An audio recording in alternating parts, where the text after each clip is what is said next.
Stand by to launch FanStream Sports. 3, 2, 1. Let's start. Hello, sports fans. Welcome to FanStream Sports. Nothing but pure sports. This is the JP Show. JP, it is so good to hear you back on the air. Stand by. Now, here's JP. All right, welcome into another very special edition of the JP Peterson Show here as we get it rolling on this very somewhat historic Friday here as the MOU, non-binding, of course, between the Rays and the city of Tampa and the county of Hillsborough have agreed on a framework to get a deal done. The chairman of the Tampa City Council, Alan Clendenin, will join us here in just a few minutes and kick off the show as we'll find out what this means. I talked to Ken Babby yesterday, Rays CEO, and he said it's a huge step. Ken Hagan echoed that as well. I spoke with him yesterday as well. So we will dig into this, what's next, what this means, all that coming up. The Bucs schedule is out, and it could not be more favorable for your Tampa Bay Buccaneers. They will not be able to blame the schedule at all. It's about as favorable as you could get. If you could draw it up with the opponents and the sites already being done, which of course they were, I think this is about how you might draw it up. So we'll get into that as well. And Tampa baseball legend Dave Magadan will be joining us here, Tampa Sports Club Hall of Famer. And the Big O will join us for the last half hour of this show. And then the Big O show, Dave will join us for the entire thing. And we'll be talking a lot of Rays baseball, a lot of baseball in general. And tell you, when these two guys get together to talk baseball, folks, it is really, really compelling. So we got a hell of a show coming your way. And we really appreciate you guys jumping in already with your comments. So we'll get to those as well. We got great guests. We got great content. We got great comments coming in already. That's what makes the show of the people, as we like to call it, the show of the people.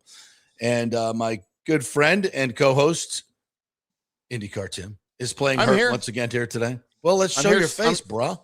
I can't because you got all the screens used up. Well, you want me to remove that one? Does that work? Does that work better? I mean, it will. We just got to change it back in a minute. How are you, my friend? I'm healing, JP. I was able to bend my knee this morning when I got out of bed. I've got all the ointments. I'm on all the. Went and bought ibuprofen and Bengay and some other ointment. And I feel like when I say I'm using an ointment, that makes me feel even older. Bengay. When I call it an ointment.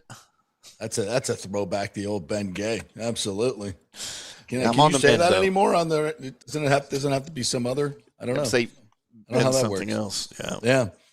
So we got lots to get to today, and we see all your comments coming in. Wow, you guys are up early this morning, popping and throwing questions at us. The Bucs schedule is really, really nice. So we're gonna peruse that as well. We got to talk about the release video too, because I have some issues. You just don't like Bert Kreischer. I don't like Bert Kreischer being like skinny. He ain't skinny. He's just not as fat as he used to be. Not as fat, not as funny. Yeah. But you didn't like it? The waving red hair of our offensive lineman? No, that was fine. We don't need Bert Kreischer in our freaking Bucs release video. Give me a break. Just because you hate him doesn't mean nobody else likes him. Everybody else loves him. We should have had JP Burgundy in that thing. Should have been JP Burgundy. Yeah, well, if we have a choice between JP Burgundy and Bert Kreischer, of course we're going JP Burgundy. I mean, you could throw up a picture of that guy, and it's always funny, 100%. Always great. Yeah. All right, so we get down to business here. The MOU was agreed upon yesterday. It's certainly not a done deal. It's a kind of I wouldn't even call it first step, as some have called it. It's much more than that. They've been working their butts off here, city and county staff, over Mother's Day and everything to get this done because the timeline is tight, and everybody knows why, because they want to get into the stadium by 2029. There's a lot of reasons for that, and the reason is not so they could plow a bad deal through the government, because I know our city leaders aren't going to let that happen. So it's not what this is about. It's about getting it done by 2029 so they can get in and start making money and start, upping the payroll and getting everything rolling the way they want to get it rolling. So without further ado, we want to welcome in the chairman of the Tampa City Council, Alan Clendenin, who is not named Alex. I might have put that on for some Twitter. reason I can't hear you. I know you can see me, but I can't hear you. I would say, Alan, go. Let's take him out and come back in. I will text him that, Timmy. So stand by. Is there any reason that anything he needs to address there, Tim, that I should tell him? No, it looks like There we go. Now I Can you can hear me hear now? you. All right, There good. he All is. right, you're back. Yeah, All I right, can good. hear you now. Hello, Mr. Chairman. How are you? Oh, and now you just went. Okay. Now you can hear me? Good. Okay, you're there. You can hear me. I can hear you. We're good. No, I heard applause, and now everything went mute again. Oh, dadgummit. Oh, and there you go. Now you're back on. Okay, weird. All right. Well, Timmy's controlling some of that. Good morning. My producer. Good morning. How are you? I went away again. I have no idea what's happening. We should all be good. All right. Well, can you hear me now? Yes, maybe I'll log back out. I'll log out and try to come back in. Do that. We always reboot. That always works better. So let's do that real quick while I continue to inform the folks what's going on. So yesterday the MOU was announced, and now city and county staff or city commissioners and county commissioners are going to have to approve that, and then they're going to get down to the real nitty-gritty, which is doing the definitive agreements, which will then create the agreement, the final agreement, and we can get starting to get shovels in the ground. So that's where we're at right now, and hopefully the chairman can hear me. Can you hear me now? Loud and clear. Hey, right. Miracle of unplugging and plugging back in. It works again. For us older folks, just reboot, right? That's where we go. Yes. Don't try to mess with switches. Just reboot. Just reboot. How are you? You feeling better about the MOU now that it's agreed upon? I know it's an interim step, but is it a big step? Would you say it's a big step? Absolutely, it's a big step. There's been a lot of work. People know that these conversations were happening, but I don't know people realize how many people were involved behind the scenes. We had a lot of very talented staff negotiating with the Rays organization, and of course, we're talking some consequential issues with some big figures, and it was a difficult agreement to get to. So I'm happy the fact that between the county and the city, our negotiators worked well with and I think they squeezed out everything they could. So I think we're in a good place. All right, can you take us kind of just through the timeline of where it goes from here? We'll start with that. Yeah, absolutely. So what's going to happen is all of the members of the county commission and the members of the city council received the MOU, the final document that has been agreed to between our negotiators and the Rays organizations. We received that yesterday. We're of course poring over it. I'm getting advice and counsel from subject matter experts that I use, and I'm sure everybody else is doing the same. Of looking at all the details, but so that's what's happening as we speak. Now next week. On Wednesday, the county commission is going to take it up at their meeting. If they move it forward, it's a 7-member board, just like city council and county commission both have 7 members. Prevailing is 4 votes, so you have to get 4 out of the 7.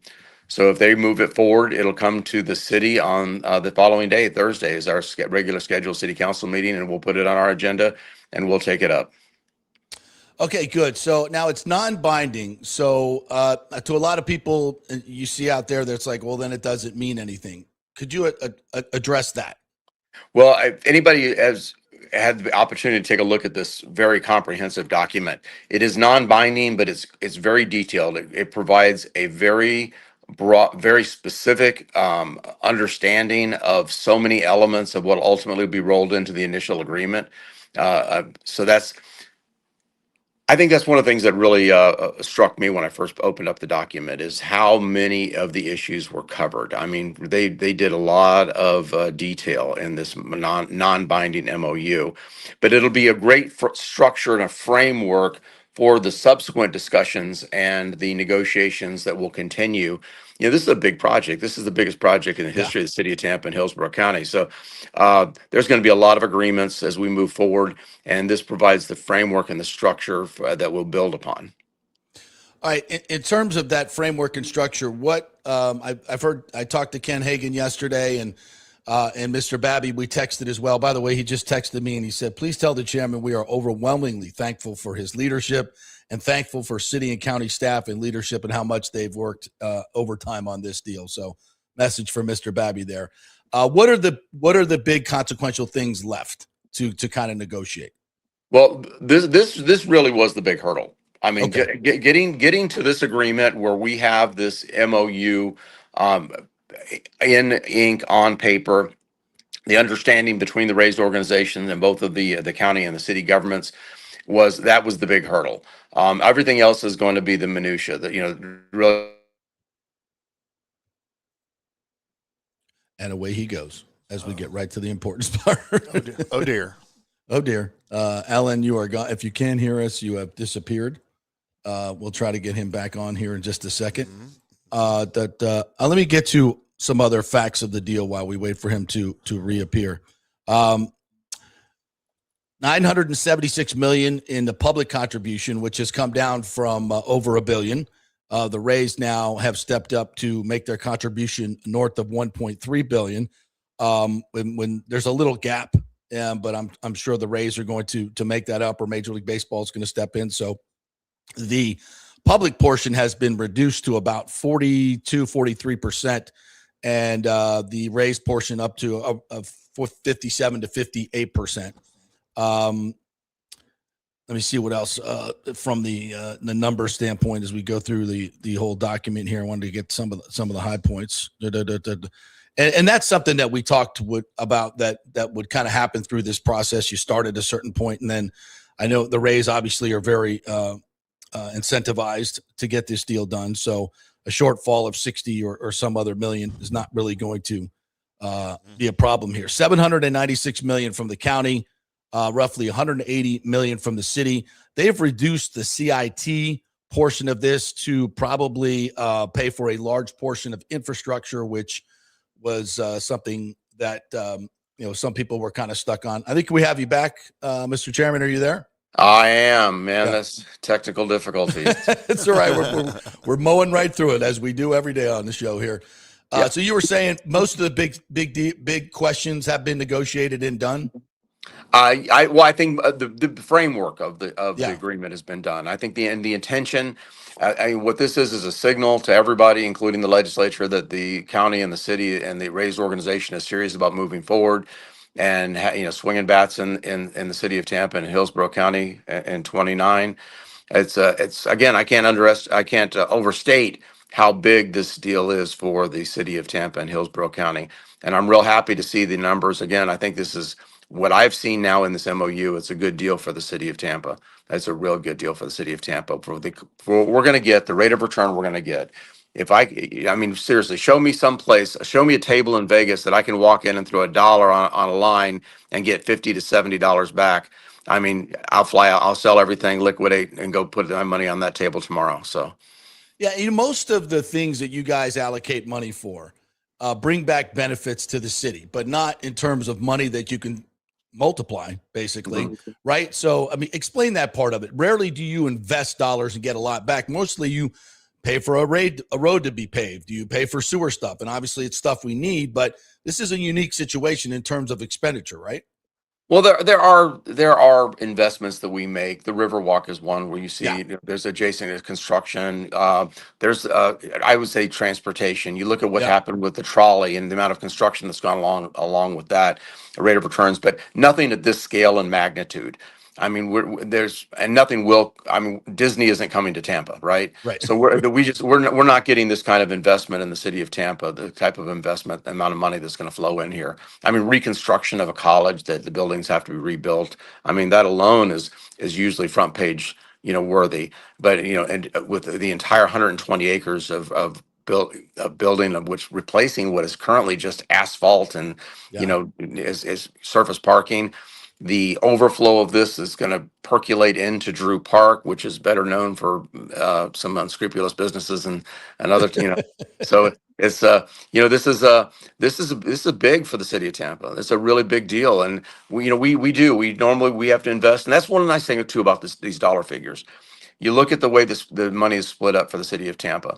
The $100 million from the CRA is money that we're actually going to get back from that investment, just from the construction on this 120 acres, right? And the other money, the CIT money, the investment money, that's going to infrastructure. We're using that money to build infrastructure, which is what it's for. We're going to build the sidewalks. We're going to build the roads. We're going to build those kind of things. The city's going to use our portion of the CIT for building infrastructure. And so in this CIT debate that's been much talked about, that is definitely what it's for. I know you got the county lawyers who said, no, you can still use it for a stadium, but infrastructure was definitely part of what it was meant for. Correct? Well, and so was public facilities, and Right. that's the so it was passed as public facilities and infrastructure. The city of Tampa, we're going to use ours for our portion of our contributions for infrastructure, and again, man, it's so much bigger than just a stadium. I think Right. if this was just a stadium discussion, we'd probably be having a different conversation, and I think Right. the tone of my delivery would be totally different as well.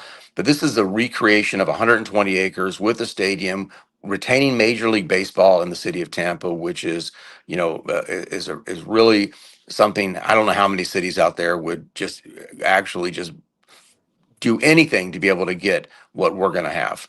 Yeah. I know what, I don't want you to speak for your other council folks, and maybe this question is out of line, but can you give us any feeling of where this vote is going to go from the city side? Do you know where the votes are? How would you characterize that? Well, in Florida, we have sunshine. The state legislature has banned local officials from talking to each other, Okay. which is ironic because they passed this rule and it doesn't apply to themselves. So they can talk to each other, but they just make sure that nobody else can talk to each other. So we're not allowed to talk to each other. Of course, I can pick up. I'm not dumb. I have eyes. I have ears. I can Yeah. pick up sentiment. I know Charlie Miranda's a hard no. He's wearing Yeah. black every day. It's not hard to read that book. Some of the others, we'll see. But I think in the end of the day, this moves past the county commission with the investment that they have, and the city council, when they get this document and they look at what a deal this is for the city of Tampa. Again, all of this investment is 100% contained within the city limits. Yeah. So we're not just getting what we're putting in back. We're getting what everybody else is putting in, including the state of Florida and reconstruction of a college and all the transportation improvements. And this is a big deal for the city, and it should be a no-brainer for my fellow city council persons. There are some detractors, obviously, out there. Commissioner Wostall on the county side called this memo a fraud. Would you like to address that at all? Yeah, bless his heart. Is that it? Okay, that's Yeah, fine. bless his heart. Moving on. So at this, we have there's going to be a press conference today with Mr. Babby, Yes. the mayor, by the way, who we've heard from along the way that she was supporting this. What can we expect to hear from the mayor today, you think? Actually, I literally was just on the phone. If I was a minute late, it's because I was just speaking with her, and I'm going to be speaking with her again this afternoon. We have a meeting set up. I think you're just going to talk about what the city's intentions are. That our negotiators did a good deal of ensuring that the taxpayer in the city of Tampa was protected, that our money was backstopped, that we are investing in infrastructure. She's going to go down pretty much exactly what I've been discussing about how this deal went down. And, to everybody's credit, including the Rays organization, everybody came to the table with the goal of, trying to get a good deal for all parties concerned. Yeah. This has ended up being a win-win-win. All right, last question for you, Alan, is as this moves forward for the next 2 or 3 years, I mean, when you get the agreement done, that's all great. The numbers are there. Now there's going to be a billion questions and decisions that are made from here until then. So you Correct. have to really, they got to trust you. You got to trust them, right? And you have two people working for the same goals. In maybe past history, there was some maybe not trustworthiness. Do you feel this group moving forward that there'll be questions that come up, that everybody will come to the middle and it's a shared purpose here? Do you get a good feeling about that? I absolutely. And you're right. And we've had experiences with team owners in the past, and a couple and other major league sports as well that have maybe not have been as great partners. I have from day one with this new Rays ownership group. They've walked in really with their everything open. They've been really transparent and honest about what they're looking for, what their goals and what they see as far as their vision and their future in the city of Tampa. I think that we've got a great ownership team, and I think it's going to, it'll be the same. We have the same kind of relationship with the Lightning. The Lightning has been an amazing organization to work with as far as a government organization and the Lightning. I think this new Rays ownership group is they've got some integrity. They're good to work with, and I think that they're really looking forward to playing sports in the city of Tampa. This is not just a business for them. I believe this is a passion, and they're looking forward to creating winning teams and making Tampa truly a major league team, major league city. Well, that's awesome to hear. Thank you so much for your time, Alan. Appreciate that. And we will be talking soon. I guess I might see you at the press conference later on. I'll be asking some very tough questions.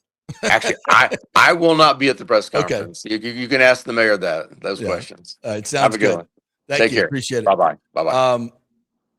Well, that was more encouraging than I thought, to be quite honest, because there's a lot of folks out there that are saying, hey, this is just, we're just rounding first. And I just heard the chairman say we're rounding third and about to touch home. That's what I heard. And that's what I think as well. When I look at this document and I looked at the whole thing last night and went over it, and I was like, wow, they got that done. Oh, wow, they got that done. They got that agreed to. And I think, more than anything, and as this process has gone on, Timmy, I've seen this play out in social media and just in people I'm talking to. I mean, I've had many people on social media, and this never happens.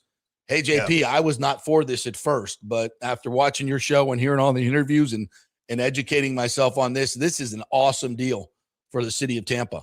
And that's really where this has come to. And I've kind of said that from the beginning of this process is once people understand what's going on here and they get past this, don't give billionaires money. We got roads and potholes, which I get it. I get that sentiment. I totally understand it. But I also, at times, you have to kind of go past that and go to a little another level of thinking and do some research and look at what this means for the city of Tampa and the county of Hillsborough. And I think once you get there, it's as Alan said, it is a grand slam dunk, whatever sports metaphor you want to put in here. That's what this is. And to hear him say that this is a big hurdle and most everything is done, that's a big deal. That's breaking news.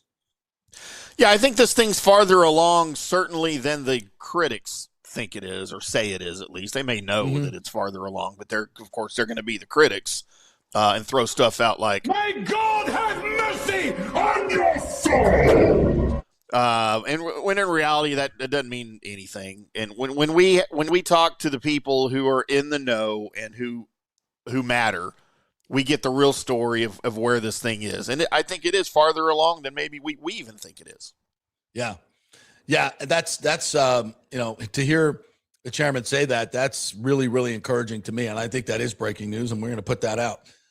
Some of those quotes should be out there. And then there'll be many organizations that don't pick up these quotes. I can tell you that, because they always omit them in their stories because they're positive and they move things forward. So, yeah, I think that's really exciting. Let me get some reaction here from you folks. Danny Boy says the finish line is in sight. No time to get off the gas. Keep the foot on the gas. Yep. You can still email. And call. They may not like me saying that, but you can still do that just to make sure it gets down.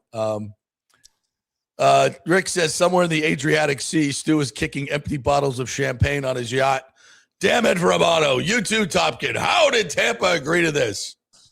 Well, I'm told, Rick, that Stu has been very, very helpful in this process. So that's good news. Isn't that odd, though, when it benefits him the least? He's going to be helpful with this situation. I think it does. Well, he is still part owner. So, and he's got 10%, and his 10% is increasing in value dramatically if this deal gets done. That's true. I don't, to me, it's like bygones be bygones. And if he's, I shouldn't say if, he's helping in this process, then that's great. That's great. And Ken has told me he's been very, very helpful in this process. And that's great. Fantastic. Thank you. Thank you for selling the team to these guys. Thank you for helping the transaction go through, helping to get this deal done. I mean, I don't see how he could sit there and say, man, and there's not regret. that he could have had all this. He could have been the shining star. And it just, I really don't want to get into that, to be quite honest. I want to look forward. And this is an awesome time for Tampa Bay. And it's such a huge step. I mean, I'm getting like emotional thinking about this because I came on with this interview thinking, we're still not quite there yet. Yeah. And now I think we're there. We're there. Yeah. You feel a lot better about it now than you did before Alan came on. Yeah. And last night when we broke the news about the press conference and I heard about the press conference, I was like, wow, if the mayor and Ken are getting up there and facing the media and talking about this, that's a huge, huge sign. That's a huge sign that this is happening. Now, again, we had the same thing in St. Pete, and people will say that, but as you just heard Alan say, this is a different ball game. This is a different ball game completely. And as I said, once some of these impediments were removed, we could probably get this deal done pretty quick. And they've done all of this in 7 months. It's absolutely incredible what they've been able to do in 7 months. And the credit goes to Mr. Babby and this entire all-star ownership group that we've been talking about for over a year now. And when I first heard about this group and I heard the names that were in it, I was like, that's when I came to you guys. And I said, listen, this is big. These guys, this is Major League Baseball has found a group that has everything.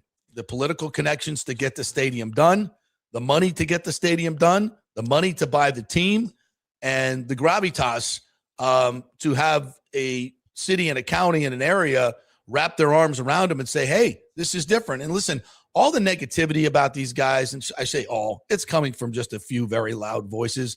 I think the vast majority of people here in Tampa Bay know that this is a stellar group of men who are not here to steal our money. They're here to partner with us on something incredible. I mean, if you look at their backgrounds, that's what they do. And Ken Babby in particular, taking two minor league teams in tough cities to build in Jacksonville and Akron and making tremendous successes out of them. He's just doing this on a much larger scale.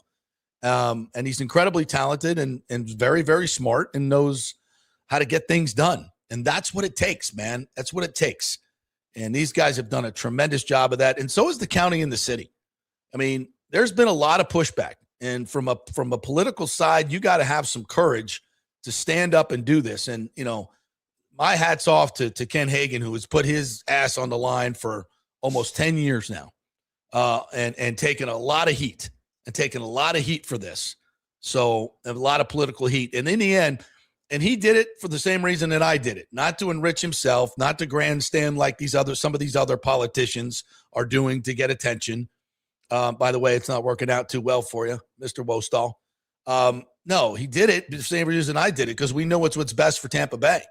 We know what we've seen here and how baseball works and demographics and where this stadium should be and how it should be paid for and what it can be, more than anything else, what it can be. I've been saying this for a decade. We have never done baseball right here. And that's not to slight St. Petersburg at all. And we finally are going to get a chance to do this. When that St. Pete deal was announced, I was like, oh, no way we're making this mistake. And then when I dug into it, I said, no way we're making this mistake. It's not going to happen. It's not going to happen. And we told you that. And finally, we're going to get it done right. And it's a huge time here in Tampa Bay. And listen, for all the people, for the 39,000 people that are going to get really good, high-paying construction jobs, God bless you. They need it. What that means to their families? Oh, life-changing. Life-changing. For 3 years to be able to work on a project like this and more to come. 39,000 jobs. 12,000 permanent jobs. Those are life-changing things for our community. What do we get back? 12,000 people get life-changing jobs, which are going to be hard to come by in the future in case you don't know. 39,000 get jobs for at least 3 years, if not more. That's what you're getting back. When we say $55 billion in economic impact, it's not just a number. It changes lives. It changes lives. And that's what city and county commissioners should be doing. Setting up situations where we can thrive and grow and feed our families and have jobs. It's kind of important, you know? So that's what Alan's talking about. It's not just a stadium. This is life-changing for so many people. The people that are going to own those businesses and make money, yes. The tourists that are going to come here and bring their money here, which then stays here. We're a tourist economy. It's like you said, Disney World's not coming here. Yeah, but we got a baseball team. And that baseball team's going to come here, and it's going to make an incredible economic impact far beyond the stadium. Not to mention, from a civic standpoint, a place to gather. And I guarantee you, and I've talked to the guys about this is not just going to be a baseball stadium. It's going to be for concerts, for state baseball tournaments, for little league things, for softball things, for bringing the community together constantly. You guys have no idea how much activity we get at Globe Life Field. Yeah. I mean, there's something baseball, going right? on. No. Even during the season, especially during the off season, with concerts and stuff in the wintertime, but even during the season, when the Rangers are on extended road trips, there are still things going on. JP, I just went to 3 baseball tournaments, right? I mean, that I told you guys I was going to over the full weekend before the season started, like in March. February and March, because you can do that because it's an indoor stadium. I know the weather in Tampa is a little bit better than it is here, but, there are things that will be utilized, that stadium will be utilized for outside of just the Rays and outside of the major concerts that you hear, Shabuzi and Flaboozy and Shamato, whatever. I don't know who all these people are, but there will be things there. Hell, you'll have some monster truck things probably going on there, man. And the motocross. Well, just think about it. We got seats for 31,000. If you fill the infield, probably 40,000 or whatever you want to do in air-conditioned space. Air-conditioned space in Tampa. So there's lots of different things that we're going to host here. Not just, maybe the national conventions will come here. There's another big, huge deal, right, that they can put into. WrestleManias, World Baseball obviously is coming here, no question about it. An all-star game, without question, coming here. And with these guys, I'm going to guarantee you there's something else. World effing Series. We're going to be in the World Series. When Tampa's going to have a place where free agents want to come.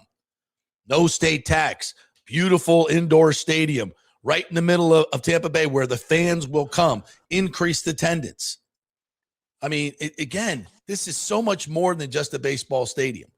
And it really solidifies us, Tampa Bay region, as a place where people want to come and live and stay. And I know that, we can say, oh, we don't need any more. Well, this is the type of stuff that drives light rail. And that takes congestion out. We've never been able to do that. Now we have a place that demands it. You have to have, and that brings federal dollars as well, as we've discussed. So it's just so far beyond it. And, go ahead. JP, I'm hearing rumors of a potential Liza Minnelli World Tour in 2027. Just for this. Now you won't get that for the new stadium. It won't be ready yet. But for her next one in like 2035, you guys will be prime candidates for Liza Minnelli World Tour. So she's still alive. She's still alive. She's still performing. She's amazing. She's a national treasure, JP. Right. Your tastes are curious, to say the least. I love Liza Minnelli. She's no Celine Dion, but I mean, we got some great comments coming in. Of course, this is a quintessential Joel Forsland. Suck it, Orlando. Kurt Thorson says, I just emailed all 14 commissioners and councilmen and women and thanked them, hopefully, and said, keep it going. We gotta keep it going. 813 guy, JS813 says, that interview was promising, but not done yet. All gas, no brakes. Need to keep the positive momentum going. Absolutely. Murray Vassar III said, JP Peterson, you're the only one who has been speaking the truth during this long process. Thank you. I appreciate that more than you know, Murray. Thank you. Here we go, Timmy. Time to put the plans together for JPP Center Field Dugout Bar and Grill. Damn right. That's going to be the new home of FanStream Sports Tampa Bay. Oh, no. Sorry, Mike. But, yeah, well. Have our studio there. And, Yes. Be awesome. Yeah, we'll be right there in center field, overlooking the place. Pouring beers, me and Big O behind the bar, talking baseball all the time. Yeah. Hope you heard that, Ken. Be doing the alternative play-by-play that you can only get on YouTube. That's right. There you go. Oh, Bushman says, I live in south of St. Pete in Tampa, and I wanted this to happen for so long. Happy to drive over to Howard Franklin to see games. Hey, man, guess what? You know, as we talked about yesterday with Michael Marino from West Shore Alliance, that median, the 275, and that new bridge at Howard Franklin was designed for light rail. So you're going to be connected. You're just going to be able to get on that thing in St. Pete in 5 to 10 years and pop on over to the stadium complex. How cool would that be? And Danny Boy says the Enchanting Christmas to the new ballpark. Hell yeah. We love the Enchanting Christmas that they did at Tropicana Field. What else we got here? Nathan Stout, who I met the other night at the Cal Ripken event, said, I think all the economic projections are very conservative. I would agree with that, by the way. This is going to be way bigger because Tampa's going to break out and realize how investing big money gets even bigger results. Two things on that, Nathan. Number one, we're not the only city doing this. You know, Miami just built a big thing around their soccer stadium. Atlanta obviously doing it. Everybody's kind of doing this mixed use thing. But what they don't have is the Florida weather. They don't have the year-round wonderful weather and the beaches and everything else that we have. I mean, obviously Miami does, but Miami's a lot more crowded and a lot harder to do bigger events in because it's so spread out. We have everything now very close, and if you connect it by rail, even better. So that brings in even more big events, which brings in more money and tourist dollars and helps us with our infrastructure to keep up with all the growth. Growth is coming anyway. So you might as well be ahead of it and prosper from it than hide from it, right? That's important. What else we got here? Jeff Stutler says, Peterman's hangout area in the new stadium. Thank you, JP, for speaking the truth and informing us. Always appreciate you and Tim and Big O. It's our pleasure to do it. It's our passion. Yeah. Oh, we got a $4.99 super chat from Jimmy J. Voyager. What's up? Says, if this still gets done before the trade deadline and the Rays are still in the playoff, do you see them being buyers at the deadline? All right, hold on now. We're not taking the payroll of $200 million overnight. All right, let's calm down. This is a gradual process. But yeah, of course, if this team is winning, you think this team, if it stays on a roll like this, and we get to the deadline, and Neander says to Babby, "Hey, I want to spend an extra $5 to $7 million in the second half of the season on this guy." You think he's going to say no to that? Yeah. No. I don't know, but I would. That's not who these guys are. They're not in it. They're not in it for that. See, that's the difference. They're not in it. They have money. They have wonderful lives. They have great companies. This is not their sole focus and sole, line of credit, so to speak. They're in it to build something and be great and win a World Series and be on the field with the players and celebrating. That's what they're passionate about. They're sportsmen. Most of these guys are sportsmen. They've been involved in sports all their lives. This is the type of ownership group you want. It's not in it for the money, although they're going to make money. Don't worry. But so what? If we make money and they make money and everybody wins, then everybody wins. Like, I don't know who the losers are here. Except if you're, I just don't know, but I'm sure there's people out there that will tell me. Let's see what else. I want to thank JP and Ken Hagan. Both have been on this for a long time. Thank you, Michael LaRue. Mark Davis says, let's pick a day game with a block of tickets for the loyal listeners with a pregame festivities at first. Absolutely. 100%. That'd be fun. We're going to get that done, Mark. And we might even get Timmy to come down. Hell yeah. Send him a bus ticket. He'll come. I ain't flying. Yeah. Joel says the Braves Stadium is also hot as balls to watch a game in June through September. It is. Our stadium ain't going to be hot. That's for sure. All right, let's take a break. We'll come back on the other side and get a little bit into more of your comments. Bucs schedule. Dave Magadan coming in at 11:30 with Big O to talk baseball. Now, Dave Magadan is a guy who grew up here in Tampa, right? And this is going to be right in his backyard. So can't wait to hear what he says about this as well. We are brought to you by the great folks at Pitch Roofing. Speaking of roofs, they do a great job with Pitch Roofing. In fact, they texted me the other day, said one of you Petermans called and said, hey, can you come out and do a free estimate? So you Petermans out there that haven't called, it's free. They just come out and do an estimate and say, hey, this is how much you have left on your roof, so start planning for it. This is what the cost is going to be. This is how insurance can play a role, blah, blah, blah, whatever it is. They'll be able to educate you about the whole thing about your roof so you'll make an informed decision. And when they when you're educated and informed, you're going to go with them because they're bonded, they're insured, they do great work, and they will stand behind their warranty, which is very, very important. Great folks over at Pitch Roofing. I know them. I've met with them at their company, and really good people. So give them a call. Just go to pitchroofing.com. You can email them or call them, and a human will actually answer the phone there as well. Pitchroofing.com. Back in 3.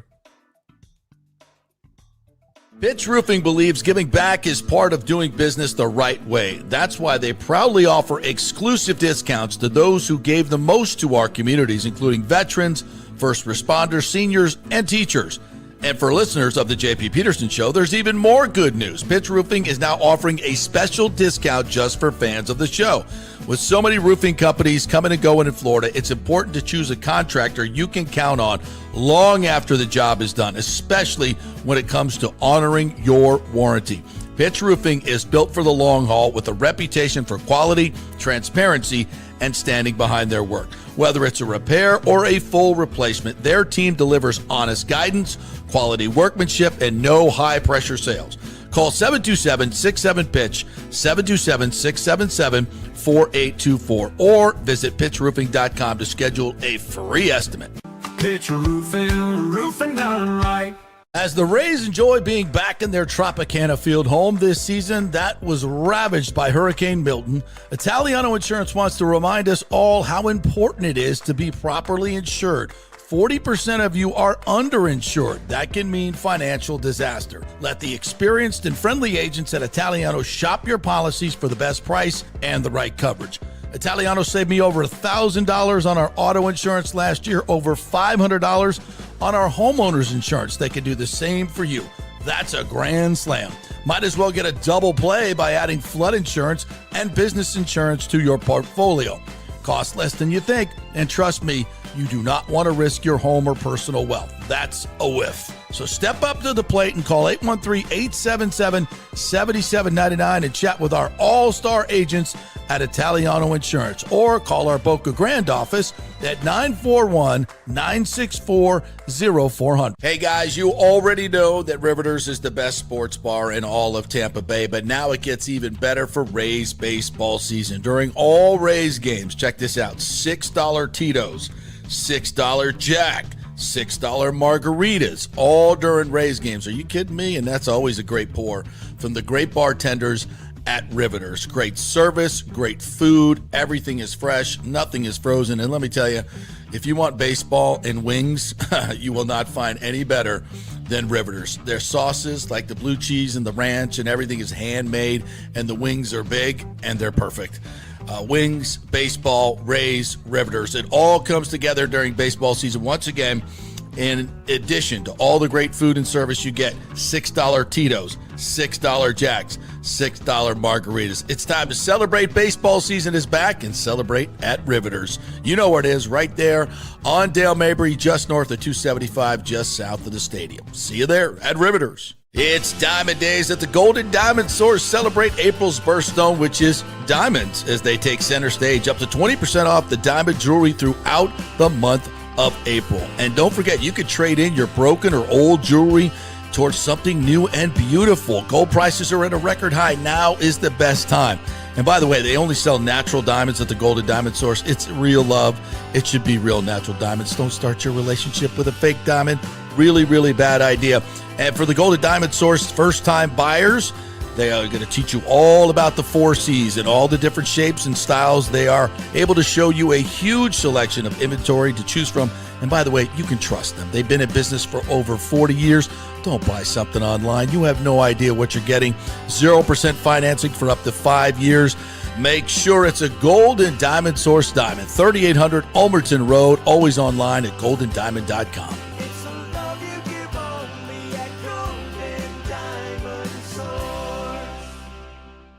Hey, JP here for Genesis of Tampa and the Murphy Auto Group. I think the best way to experience a business is to use that business. And I just did at Genesis of Tampa. Just bought a GV70, a 2023, and it feels and drives all new.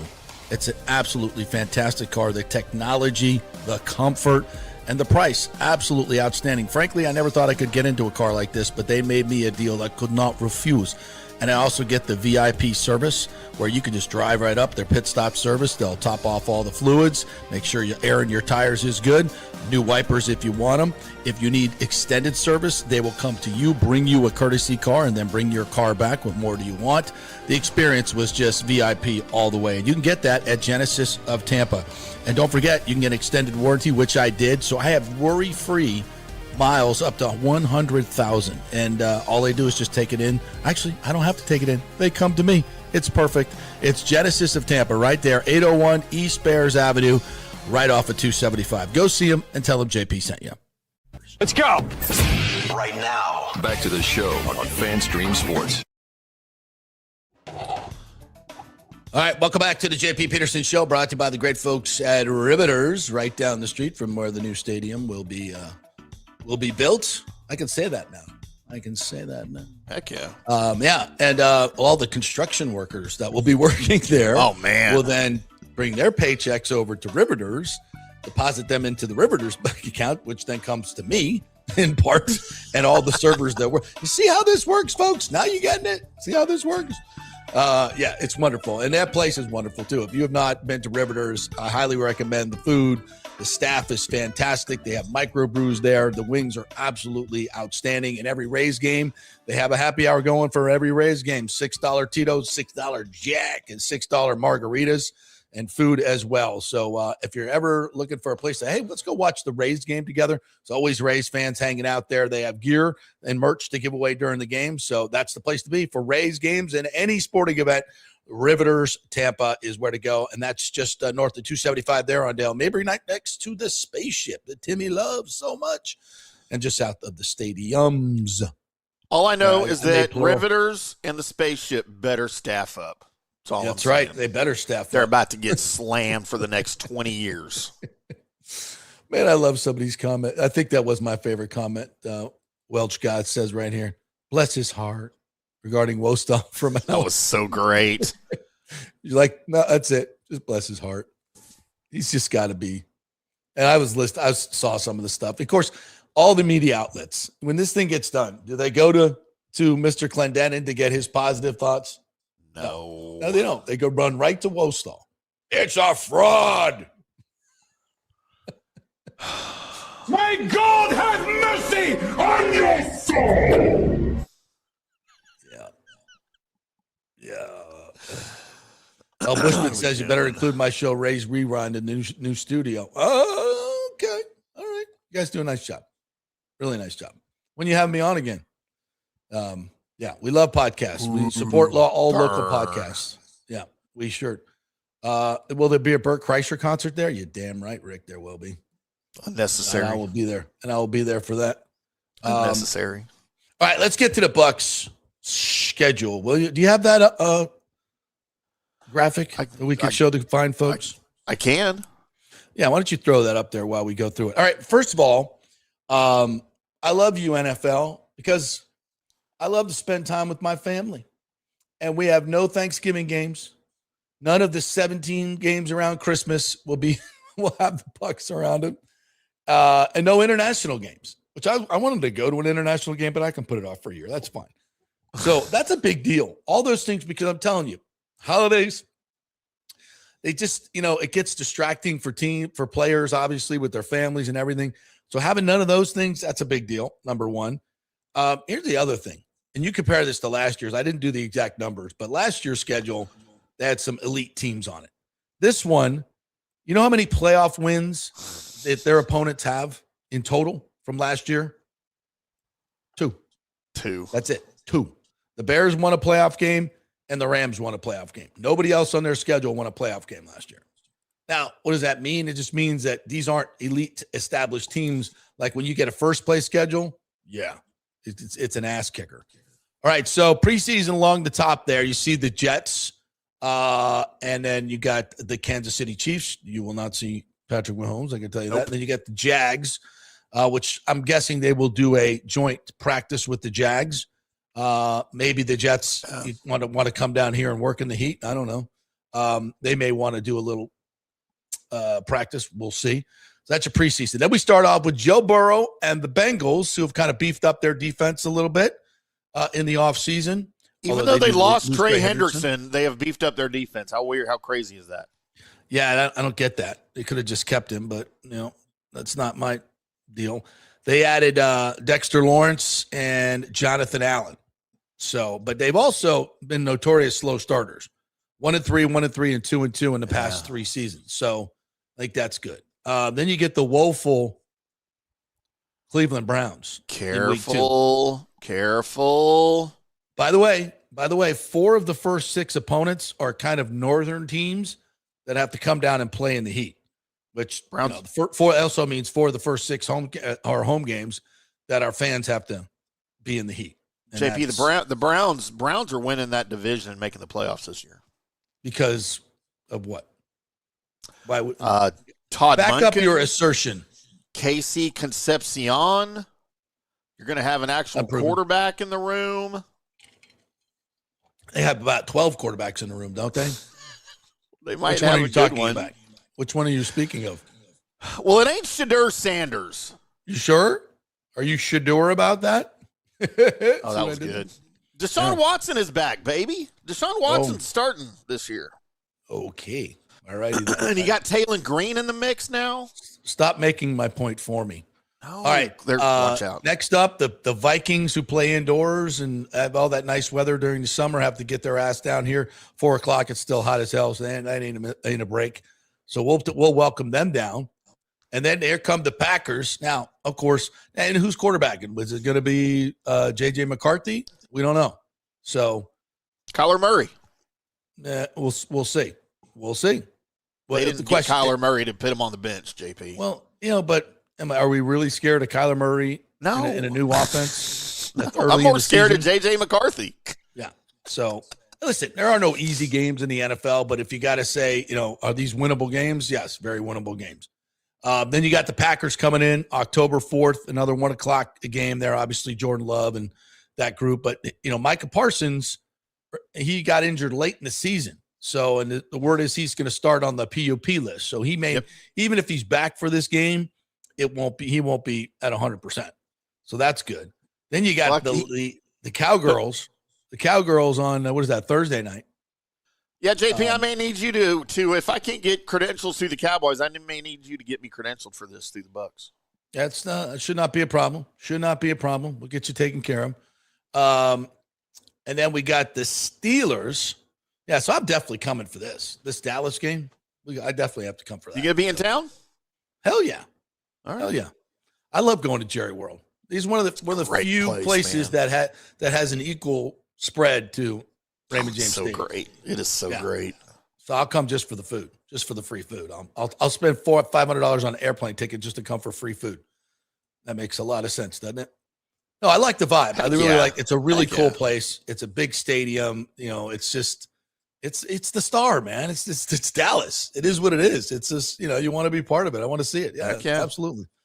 Plus, I get to come see you guys, right? Hang out at the Dallas studio for a change.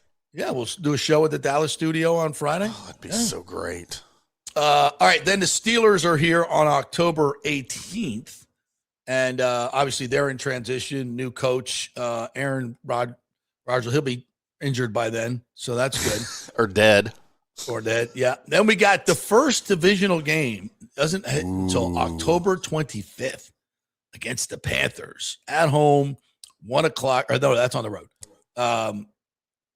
Yeah, so here come the Fighting Dave Canales, and we will that'll be a first divisional game, followed by another one with the Falcons at home, 1 o'clock on November 1st. So the divisional games heat up. And then the big road game everybody's talking about. This will be Sunday night in Chicago. I'm going to this game. I know Nathan Elliott's going to this game. Samar Ali and the whole crew there that's going to be there. They do a big to-do every year, a travel game. This is going to be their games, and they do it right. Is this a bigger road game than the Cowboys? Yeah, I mean, for the fans, that's the one they're kind of coalescing around because it's Thursday night. Like, you can't do a weekday game and put all the accoutrement around it. You got to be there for the weekend. A travel. Yeah. No, I get that. Chicago's such an awesome city, So I think that's why they picked that one. All right. I mean, I see one here on the calendar that probably should be your biggest road game of the season after the bye week. Which one are you pointing to? Detroit. On Detroit. JFK Death Day. I think we go there every freaking year. On the day that John F. Kennedy finally got it through his head, we didn't want him here in Dallas. Oh my God, I can't believe you just said that. Strike that remark. Not funny. Bears, November. So that's a Sunday night game. We got 3 primetime games, which is okay because we suck in primetime games for some reason. Yeah. Todd Bowles. Can you fix that, Todd Bowles? Maybe this year changes that. Different attitude. Past his bedtime. That's why. It's my cousin. He's the one who goes to bed so early. He once there was one, I forget what game it was, but it was basically to decide the Bucs' fate in something in playoffs or some huge game on a late night. And we asked him if he was going to stay up and watch it, and he said probably not. I'm like, okay. Wow. Detroit, November 22nd. We've been up there. We've won. We've lost. So that'll be interesting. That'll be a tough. To me, that's the biggest road game, and it's not. I mean, non-division game. Yeah, I mean, but also we'll work into playoff seeding if we're good enough to do that. Then the Panthers. This will be a night game, Monday Night Football at home. That'll be a big Monday nighter.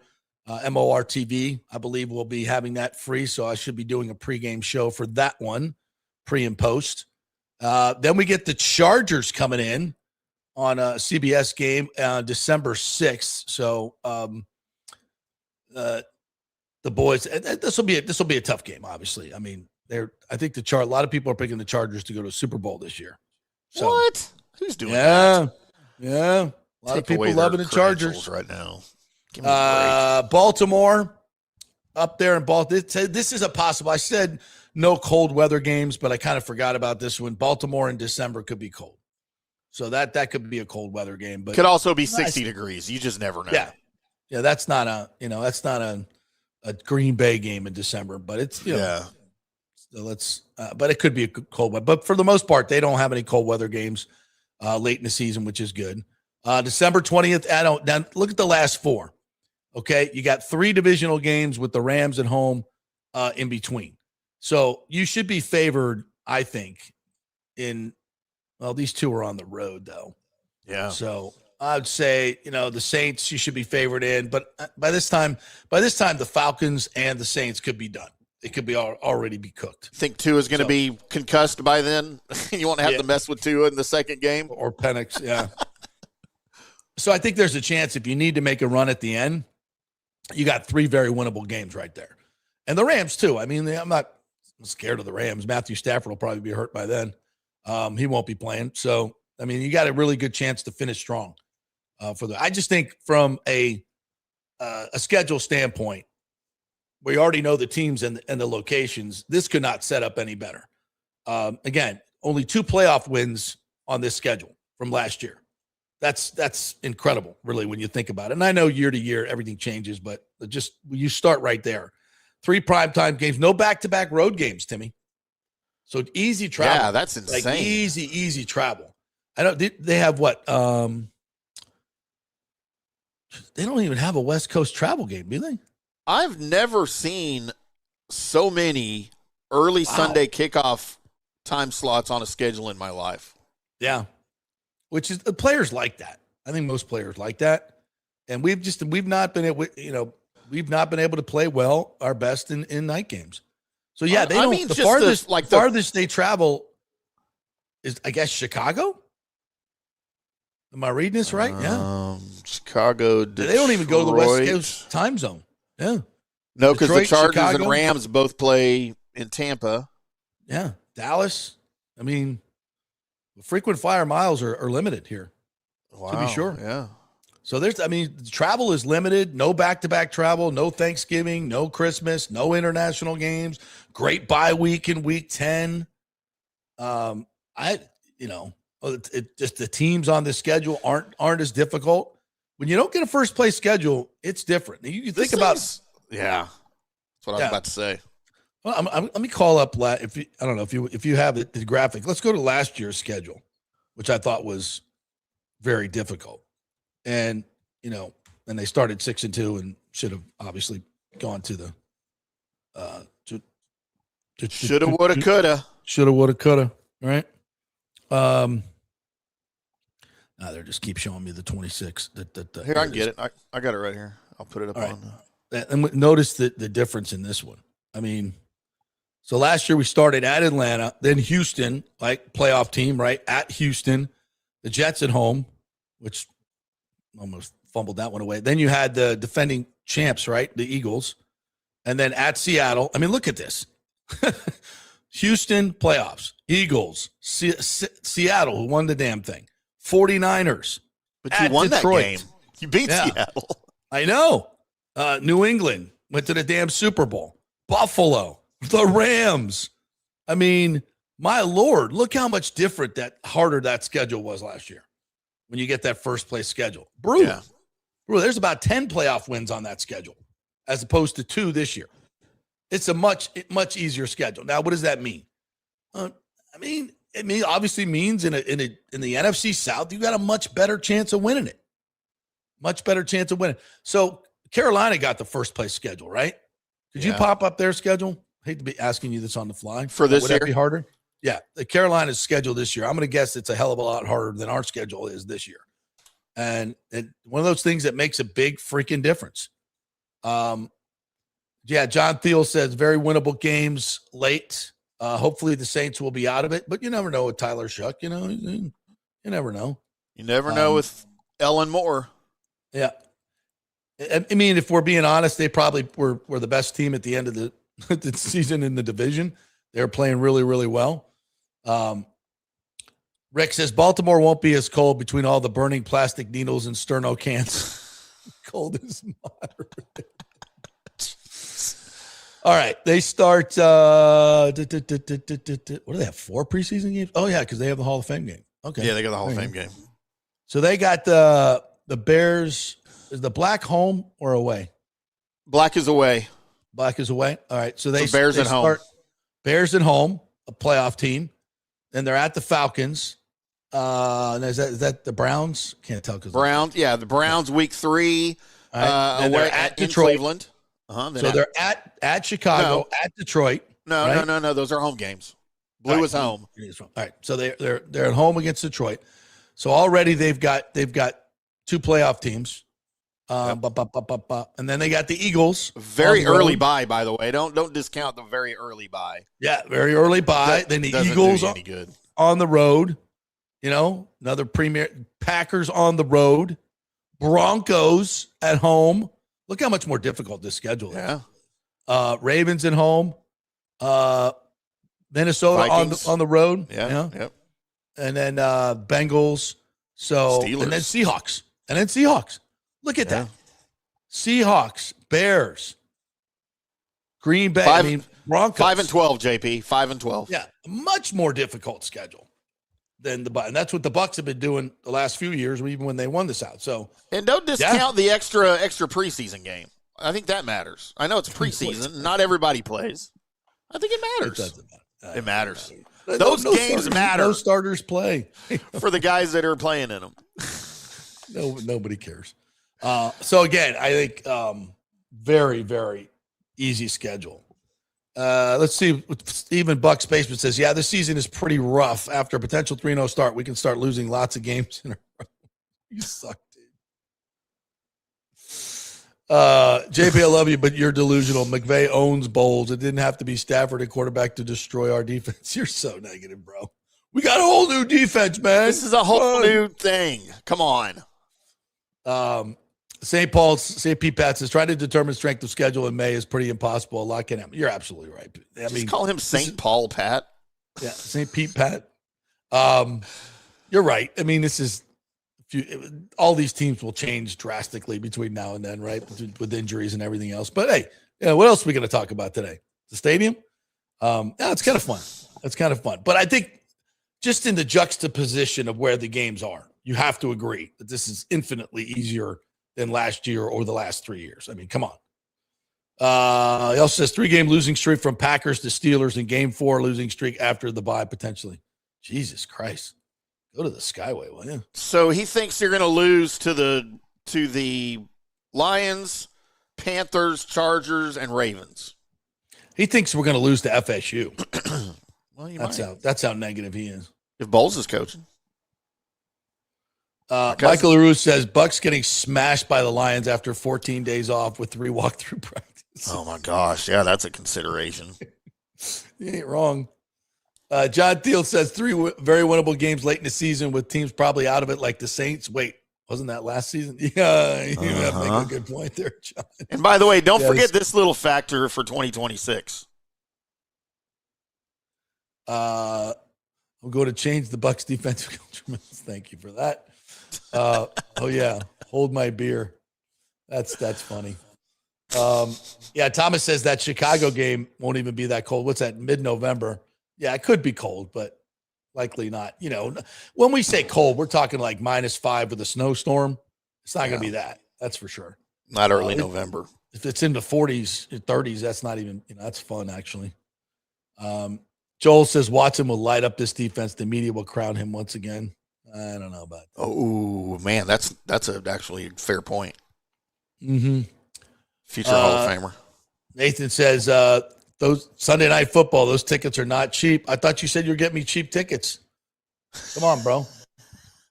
Step up. Rick says Deshaun Watson won't make it past the spaceship on his way to Ray J. He needs a massage. He doesn't go to those. He goes to the other places on Kennedy.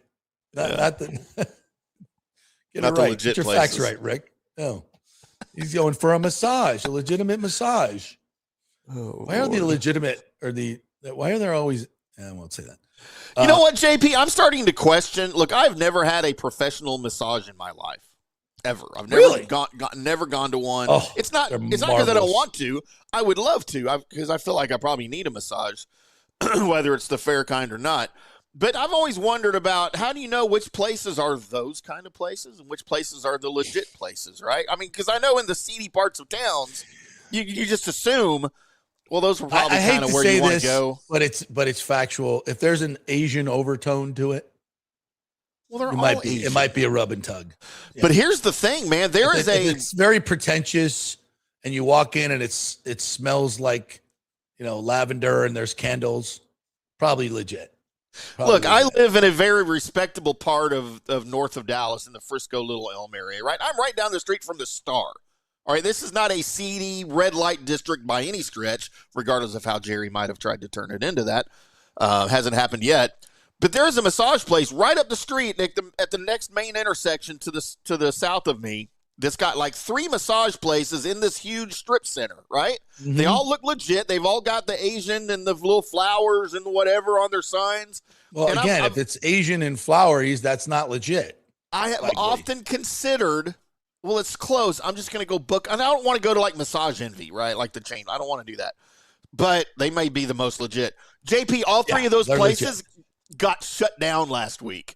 Well, okay. For prostitution. All right. Well, then there you go. You're right. To your point. I mean, I hate to broad brush them because I'm sure there's some fine Asian massage parlors that don't do the rub and tugs. I'm sure there are. I've just never seen one. Not that I've ever gone to one. I want to be on the record here. I've never. Now, I've got many massages in my day. Yeah, I've been to many massages. Do they have the girls lined up against the wall and you get to pick which girl you want to massage you? Or another sign of might not be legit. Another clue. Because I don't want a dude touching me. I'm not letting a dude massage me. That ain't happening. You can call up and make it and ask for a woman. Yes. I don't know how it works. You would say, I do not want a dude touching me. And I wonder if they'll let me record the whole massage session. I'll play it on the show. We will have Helga, take care of I said a girl. Yeah. I would question Helga. So like I tell Ashley, I said, yeah, well, I'll get you a massage, but no men are touching you. Absolutely not. I mean, who doesn't want to walk into a strange place that you've never been before and just have someone just rub your body in intimate places? I mean, there's another drop for you. If you don't have mudded up balls, this stuff happens because the balls are just too slick. Yeah, there you go. Jason Martinez says it sucks the Bucs don't have a turkey or Christmas holiday game because now they won't practice. That's right. Oh my God. That's right. It's probably accurate. Off last year. Took the whole day off. What are we doing? Not much practicing. That's for sure. Not much Camp practicing. Kumbaya. Yeah. It was at Pewter Report had Zion McCullum on this past week. Great. Go check that out. Great pod. And he and Scott asked him about practicing, too many walkthroughs. And Zion was very political in his answer. Let's just put it that way. It was a great question. Really good question. Like, he's like, well, I understand. Yeah, blah, blah, blah. I'm like, Alejandro says, wait, I think I have to put this one up here. He's got a series of them. Let's take a break. We'll come back to do more comments. Dave Magadin's coming in with the Big O. Tampa legend Dave Magadin will be joining us to talk some baseball. And he and O together are going to be fantastic. So we're going to do that in the last half hour of my show. Then we're going to take about 5-minute break and then start the Big O show at 12:05, because I'm trying to get to the press conference here today. So busy day here on the JP Peterson Show. Big thanks to all of our sponsors, especially the good folks at the Golden Diamond Source. Julie and Steve Weintraub, happy 20th anniversary to you. And I'm sure that Steve got her some diamonds because she doesn't have any, right? Till this point. That woman has the greatest jewelry I've ever seen in my life for obvious reasons. Yeah. Anyway, you can get that as well. Head on over to the Golden Diamond Source. Great folks over there for graduation presents, for Father's Day coming up, right? Don't forget us. We like shiny things too. And they got a great big men's department there as well that you can get some of those great pre-owned Rolex watches. Got a great selection of that. All kinds of watches there. You got necklaces, rings, whatever you want. The men's section is really, really cool. So check that out as well. Don't forget 0% financing there. You can do it right there. So you can get a $5,000 diamond for just $83. They only sell natural diamonds. Do not start your marriage and relationship with a fake diamond, folks. A really bad idea. Golden Diamond Source, 3800 Olmerton Road, just across the bridge from Tampa. Back in 3. Well, the folks at Third Generation Plumbing and AC want to say thanks for making them so dadgum busy. Of course, advertising on your favorite Tampa Bay sports talk show helps, but it's their incredible customer service, honesty, and integrity that have earned them tons of 5-star reviews. And now you could be part of the team at Third Generation. Yes, they are so slammed, they need to hire more certified AC technicians and plumbers.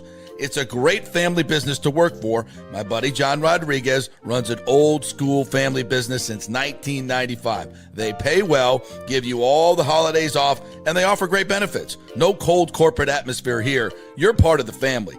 If this sounds cool to you, call them and apply at 813-961-8024, or you can email your resume in at thirdgenerationplumbing.com. Just go to the website, you'll see the button, email them, or call them at 813-961-8024. And don't forget about the $169 yearly maintenance special. It's a no-brainer, guys. thirdgenerationplumbing.com, and they also do AC. Ciao, Paolo Tini here, owner of Caffè Paradiso, voted number 3 People's Choice Award on Open Table. I want to thank all our loyal family of customers that have been enjoying our great traditional Italian dishes we make from scratch every day. It's a great family story we're proud of. Our family moved from Rimini, Italy in 1984. My dad, Caesar, started Donatello, and that's where I got the start in the restaurant business. I started Caffè Paradiso on South McDill in 1995, and we've been there ever since. From our traditional ossobuco, a veal slow roast for 4 hours, to our daily fresh catch, the Gruppo Paradiso, with a piccata sauce and lobster claw meat, homemade pasta like lasagna, farfalle salchicha, which is a bow tie pasta homemade with fresh sausage. Hold on a minute, JP's favorite. I love it. So come and have a glass of wine with me on South McDill. Get a reservation on Open Table and see all our 5-star reviews. Ciao, see you soon at Paradiso. Sports fans, it's time to gear up. Head to fanstreamsports.com and check out our brand new merchandise store. We're talking bold t-shirts, 3/4 zips, hoodies, hats, mugs, and more. Everything you need to rep your favorite shows and your favorite crew. Whether you're rolling with the JP Peterson Show in Tampa Bay, From the Rough in Dallas, the Tim May Show featuring Clay Hall, or the Jeff Thidoff Show in Ohio, or any of our FanStream Sports original programming, we've got the perfect look for game day and every day. So don't wait. fanstreamsports.com. Click merch and grab your gear now. Wear the stream, live the stream, fanstreamsports.com. Welcome to Kingmakers, home of the JP Peterson Show studio and Tampa's premier business networking and social club for members only. By day, it's an exclusive, vibrant co-working space with a stylish conference room, focus rooms, a full production studio, and an in-house marketing team. And by night, Kingmakers transforms into a sports-centric social hub with a full sports bar, golf simulator, and exclusive events. For young entrepreneurs and seasoned professionals, it's the perfect place to work hard, play hard, and make big moves in Midtown Tampa. Close the deal, celebrate the win. Only at Kingmakers. Become a member today at kingmakerstampa.com. Your business, your club. Hey, JP here for my concierge medical professional, Chris Lugo, PA. You've heard him on the show for a couple of years where he shares invaluable medical, nutritional, and supplement advice. With Chris, it's like having a medical provider as your best friend. What I love about this concierge service is the convenience and support he offers. I can text or call him 24/7 with any questions or concerns, and he'll promptly call in a prescription if needed. No office visits or copays required. It gives me peace of mind knowing I have someone genuinely invested in my health, not just focused on insurance profits. And the best part, the Bay Area Modern Medical Center's personal concierge service is more affordable than you might think. Don't let insurance companies dictate your health care. Take control of your health and wellness today. Visit BAMMC.com for more information and to schedule your initial free consultation. Empower yourself and take charge of your personal health with BAMMC.com. Let's go. Right now, back to the show on FanStream Sports. Welcome back to the JP Peterson Show right here on FanStream Sports. Got Dave Maganin coming up. Big O Show immediately following the JP Peterson Show because JP's got a busy schedule. Ooh, as they say, a busy schedule. We got a press conference today, my friend. Yeah. You know how I love press conferences. JP's got to actually work today. We broke that story, by the way, last night. See what we did there? Yeah, I know. My phone blew up. Like, got to do an emergency show. Where are you? Answer your phone. Where are you? Got a dirty voicemail from JP, and it wasn't the dirty good kind. And Big O, too. And Big O, yeah, he was on there. He was part of it. That lambasting that you got. I need to lambaste you too, but we'll do that later. There's a lot of lambaste. People want to lambaste me. I'm lambastable. I'm big and lambastable. Very lambastable. Yeah. If you need any information about the rub and tug, as JS813 guys, ask Robert Kraft where to go. Yeah, he's all good. That's one of the strangest stories of all time. You're a billionaire, and you're going to a rub and tug, like. There's got to be another way. You know what? Sometimes, look, as a fellow billionaire, sometimes you like it dirty. As a fellow billionaire, sometimes you like the challenge, right? You like, I get it. Like, I can call any woman at any time, and she'll show up in my house immediately for anything. At I any want her suite, to do. I could go to any suite in any hotel, anywhere in the world. Yes, and do this privately. The most beautiful women to come do whatever. Every once in a while, you want to seek out some dirty massage parlor with the best chick there is a 3.5, and that's the challenge that you want to take and see if you can get away with it. He lost the challenge, all right? And you know what? It went away. Nobody even talks about it anymore. Yeah, you want to talk about how our justice is like how we never got any video. Never. That was all. And you know there's video, and it was all squelched by the legal system. Oh, shocking development by the NFL. Shocking development. Yeah. That's the way it goes. I need that kind of power behind me. Yeah. Bucs Basement adds this: season tickets have not been selling well, evidently, from the fact I'm still getting calls from Bucs people asking me to renew. Yeah, listen, when you keep a 500 coach like that. People, it's funny how they tend to not want to spend their money on that. You know, I would like to see if there was a spike, no matter how small the spike may have been, in sales after the draft. If that had any effect on. I bet there was. I would think so too. Yeah, I bet there was. But evidently not enough, because I've heard this from a lot of season ticket holders that have declined. Yeah. They're trying to get them back, and even the ones that they have are trying to upsell them and move them to better spots and get more money. Yeah, there's clearly a very negative effect from that. And I don't, that shouldn't have taken Blazers by surprise. I wouldn't think at all. Yeah. I don't think.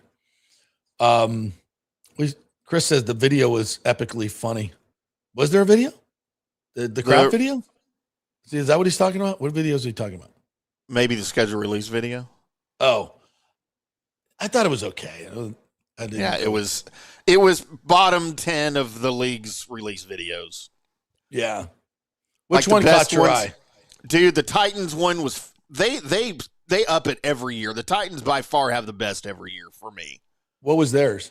I don't know. So the Titans literally would go out. They had whoever go out on the street in downtown, wherever they are, Nashville, on Broadway.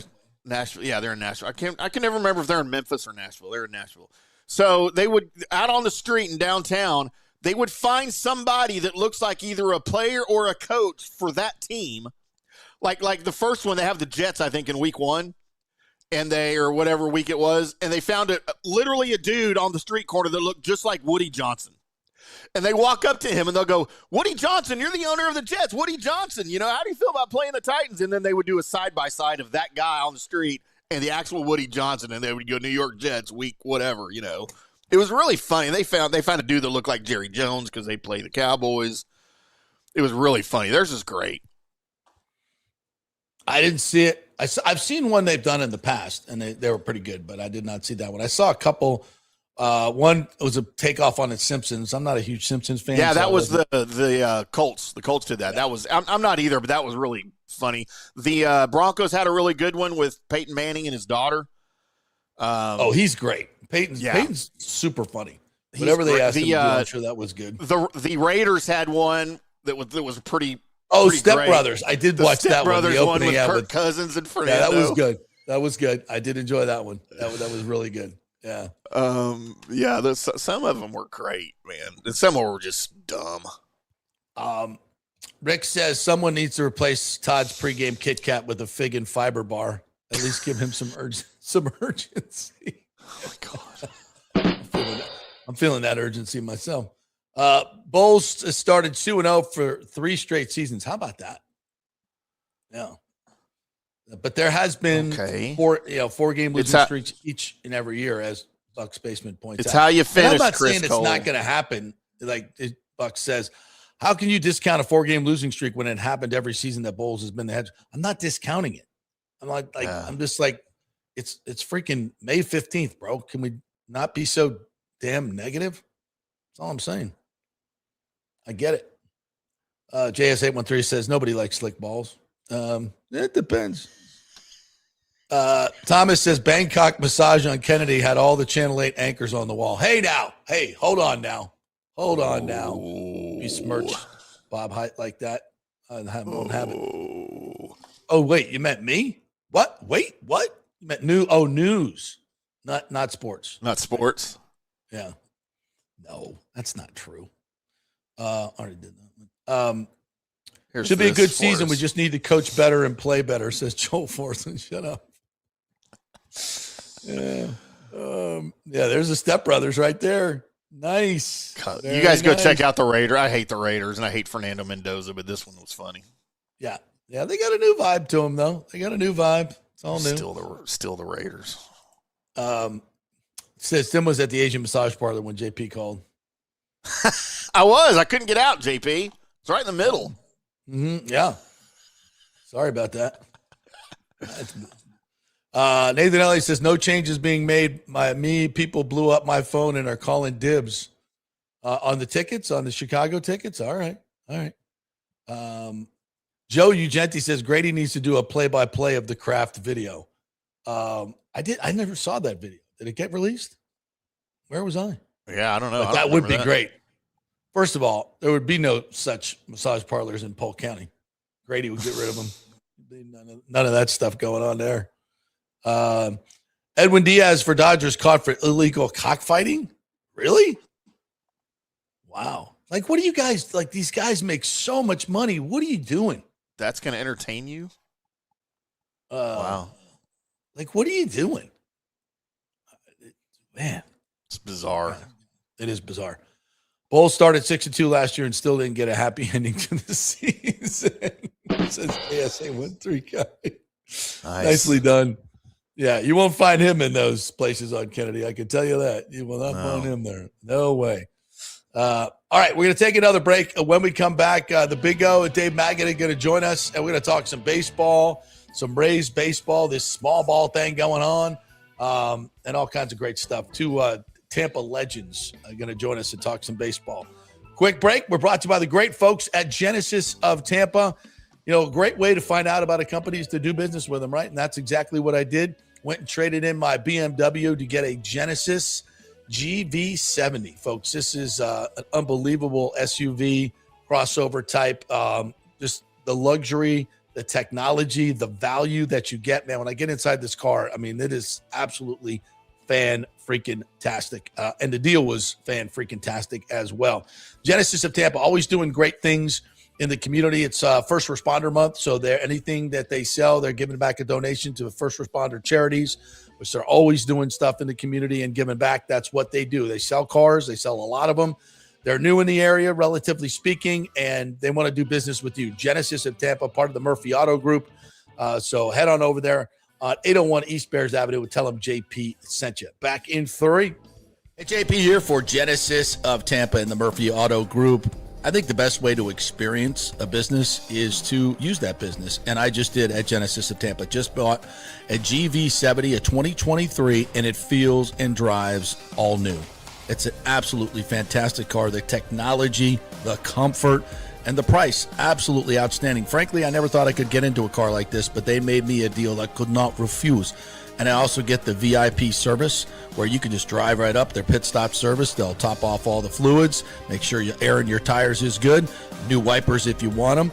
If you need extended service, they will come to you, bring you a courtesy car, and then bring your car back. What more do you want? The experience was just VIP all the way. And you can get that at Genesis of Tampa. And don't forget, you can get extended warranty, which I did. So I have worry-free miles up to 100,000, and all they do is just take it in. Actually, I don't have to take it in. They come to me. It's perfect. It's Genesis of Tampa right there, 801 East Bears Avenue, right off of 275. Go see them and tell them JP sent you. As the Rays enjoy being back in their Tropicana Field home this season that was ravaged by Hurricane Milton, Italiano Insurance wants to remind us all how important it is to be properly insured. 40% of you are underinsured. That can mean financial disaster. Let the experienced and friendly agents at Italiano shop your policies for the best price and the right coverage. Italiano saved me over $1,000 on our auto insurance last year, over $500 on our homeowners insurance. They can do the same for you. That's a grand slam. Might as well get a double play by adding flood insurance and business insurance to your portfolio. Cost less than you think, and trust me, you do not want to risk your home or personal wealth. That's a whiff. So step up to the plate and call 813-877-7799 and chat with our all-star agents at Italiano Insurance, or call our Boca Grande office at 941-964-0400. It's Diamond Days at the Golden Diamond Source. Celebrate April's birthstone, which is diamonds, as they take center stage. Up to 20% off the diamond jewelry throughout the month of April. And don't forget, you could trade in your broken or old jewelry towards something new and beautiful. Gold prices are at a record high. Now is the best time. And by the way, they only sell natural diamonds at the Golden Diamond Source. It's real love. It should be real natural diamonds. Don't start your relationship with a fake diamond. Really, really bad idea.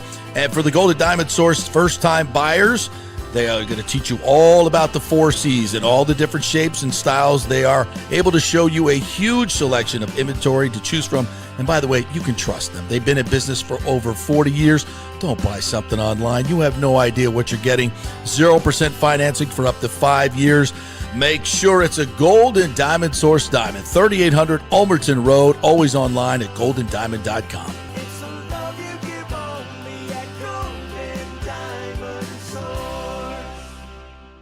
Hey guys, you already know that Riveters is the best sports bar in all of Tampa Bay, but now it gets even better for Rays baseball season. During all Rays games, check this out, $6 Tito's, $6 Jack, $6 margaritas, all during Rays games. Are you kidding me? And that's always a great pour from the great bartenders at Riveters. Great service, great food, everything is fresh, nothing is frozen. And let me tell you, if you want baseball and wings, you will not find any better than Riveters. Their sauces, like the blue cheese and the ranch and everything, is handmade, and the wings are big and they're perfect.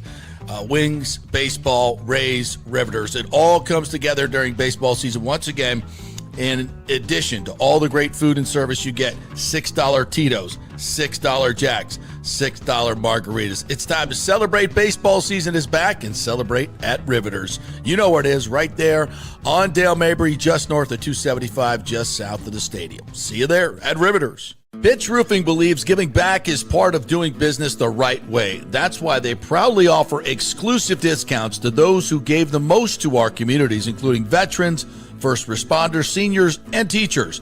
And for listeners of the JP Peterson Show, there's even more good news. Pitch Roofing is now offering a special discount just for fans of the show. With so many roofing companies coming and going in Florida, it's important to choose a contractor you can count on long after the job is done, especially when it comes to honoring your warranty. Pitch Roofing is built for the long haul with a reputation for quality, transparency, and standing behind their work. Whether it's a repair or a full replacement, their team delivers honest guidance, quality workmanship, and no high-pressure sales. Call 727-67-PITCH, 727-677-4824, or visit pitchroofing.com to schedule a free estimate. Pitch roofing, roofing done right. Let's go. Right now, back to the show on FanStream Sports. All right, welcome back to the JP Peterson Show here, brought to you by the great folks at Third Generation Plumbing. Speaking of a great local company, been here for over almost 4 decades now, and they also do AC along with American Standard Heating and Cooling. So if you want to get your unit right for the summer, make sure it's working.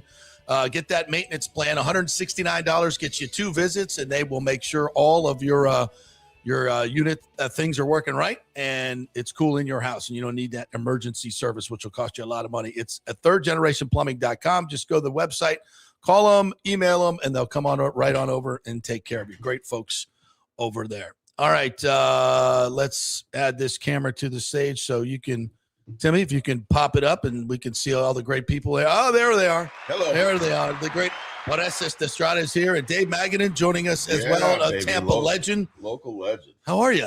I'm doing good. Get up on that microphone if you would there for me. A lot going on in the baseball world here in Tampa, huh? Yeah, hopefully it's all going to be good. I know we were talking earlier about that stadium issue, and hopefully it goes through and we can continue to build up West Tampa where I grew up. Yeah, it's changed a little bit, huh? It's changed a lot. I got here a little early, so I don't come into Tampa a whole lot. So I live across the bay in Pinellas County, and just driving around the old stomping grounds where I went to grade school at St. Joseph's. Wow. West Tampa Little League is right up the street here, and that's Did you drive by? I sure did. How cool! Bring back some memories, huh? It sure does, and they're really building up the Little League again. It was dying down. They had like maybe 70 kids playing there, like 6-7 years ago, and now they're back up to having 300 or 400 kids. They built it up a lot. You're talk a little bit about growing up here. I mean, just where you live, the area, the whole thing, because your parents obviously were very, very involved with you, man. Yeah, very much so. I grew up not too far from St. Joseph Catholic School, right in the middle, heart of West Tampa on St. Conrad Street. Lived there till 5th grade, and then we moved over to the West Shore area.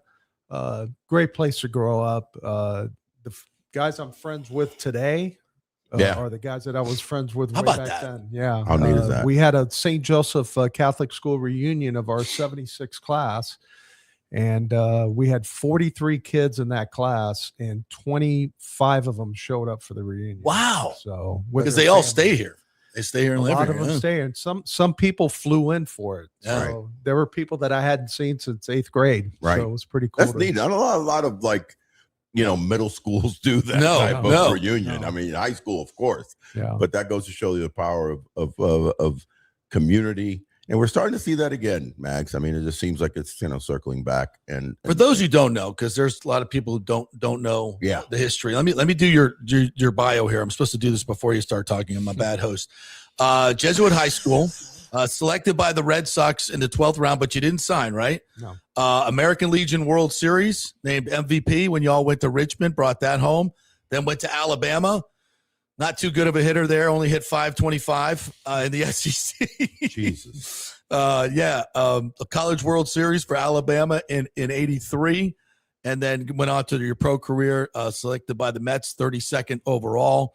And one of the greatest hitters and teaching of hitting as well in the game. And an absolute Tampa legend and Sports Club Hall of Fame here, which I'm a part of.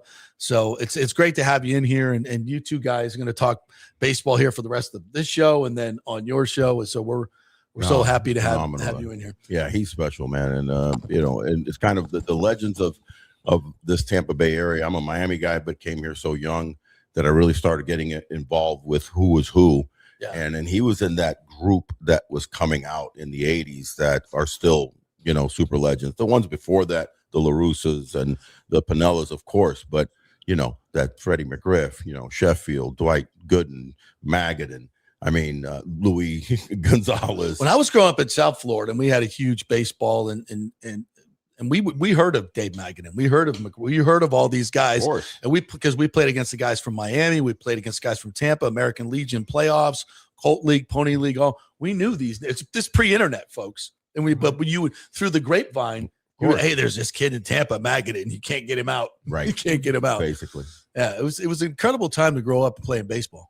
Yeah, it was. And talking about Fred and Luis and Tino, all those guys played at West Tampa, which is pretty amazing. Crazy. Such a small community right there, and so many good major league players come out of that. Why do you think that is? Is it just the level of competition and the coaching too that you guys got? I think it was a little bit of both. I think a lot of Cubans in that area, a lot of Spaniards, love the game of baseball. And I grew up, my brother's 4 years older than me, so I always grew up kind of being the mascot of his team, going to his practices when I was 4 or 5 years old.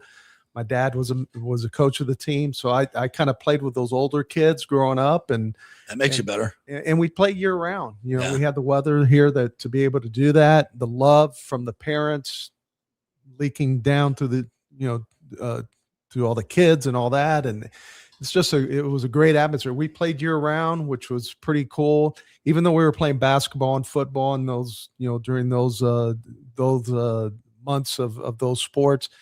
Sundays we were going to West Tampa Heights, which is now Lou Piniella Park, and we got over there. My dad was your godfather to us, and so we kept it going year round. Yeah.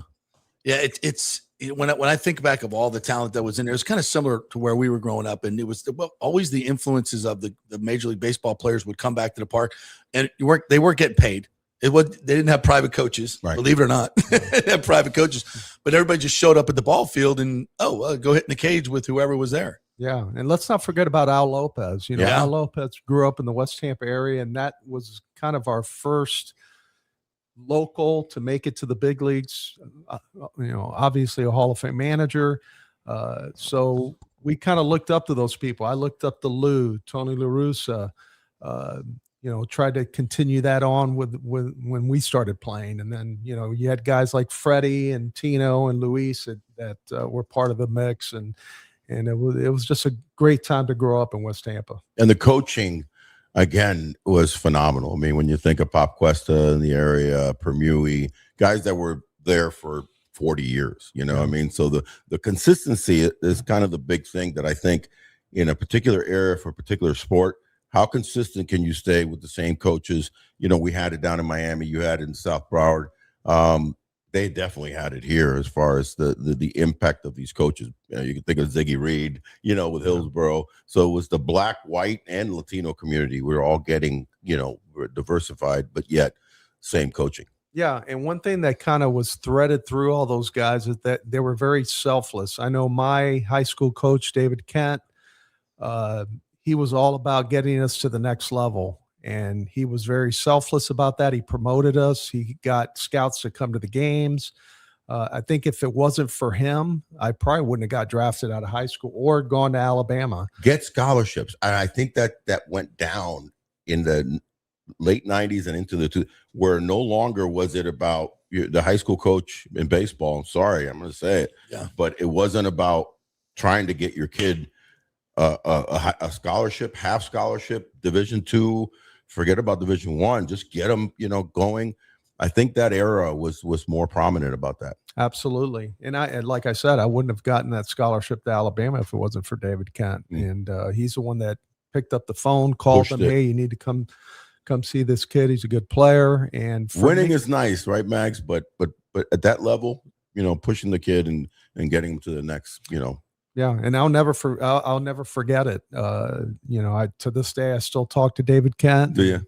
He's a big part of my life, and he influenced me at a very early age, and got the people to come out to watch me play.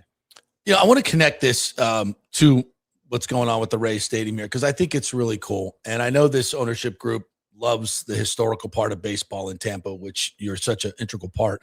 And they want to, connect West Tampa Little League to this stadium, and this stadium and this ballpark to be a home for the history of Tampa baseball, and bring you guys back, bring back old Rays, and really kind of bring it all full circle. And I think it's such a big part of it because it goes to the roots of what Tampa is, and baseball is so ingrained in this culture. Would you agree? Yeah, absolutely. And, when you go to other stadiums around the league, you go to Atlanta, you see how that's impacted the Marietta area. Yeah, you big go time. To, the ballpark in Dallas there, how it's affected the whole area. Nice job there. Even the ones that are in the middle of downtown, like in Pittsburgh, it's revitalized that area. So it has a tremendous impact on the city, as we all know.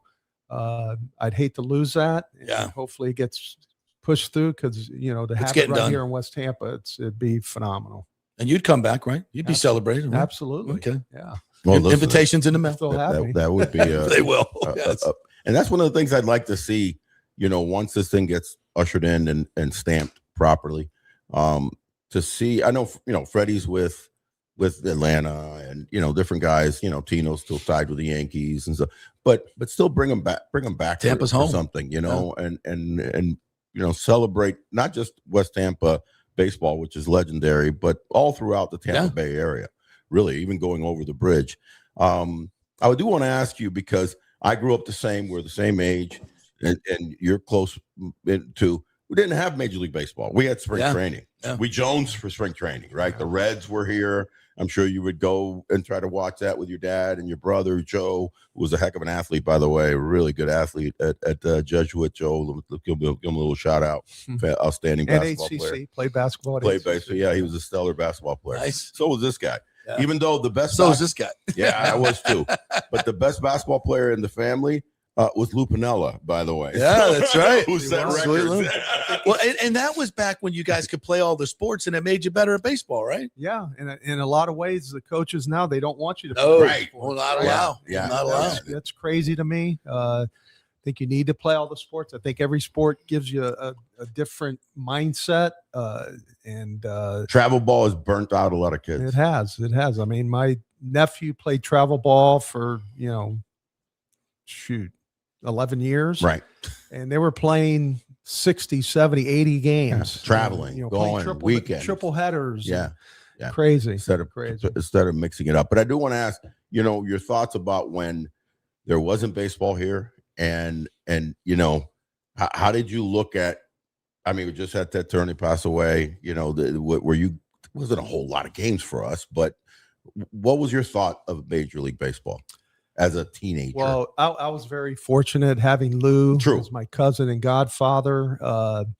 We would go in the summers to go see him play in the minor leagues. That would be our vacation. Wow. Was to go to. Didn't know that, Davey. Yeah. That was our vacation. We'd go to South Carolina, North Carolina, wherever, and see Lou for a couple weeks. And he was very close to my dad. Okay. And my mom. My dad was the one that went out and threw him BP when he was young. How about that?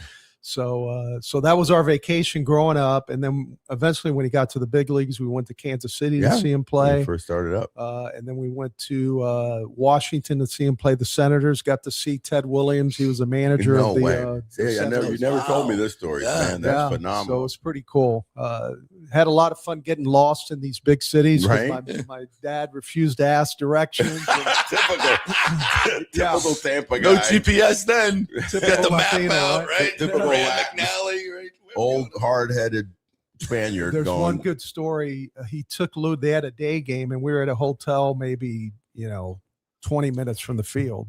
So they had a day game, and my father took Lou. Lou came over, spent the night with us, and then they took him to the field. And my dad, we didn't go to the game that day. My dad didn't get back till the evening.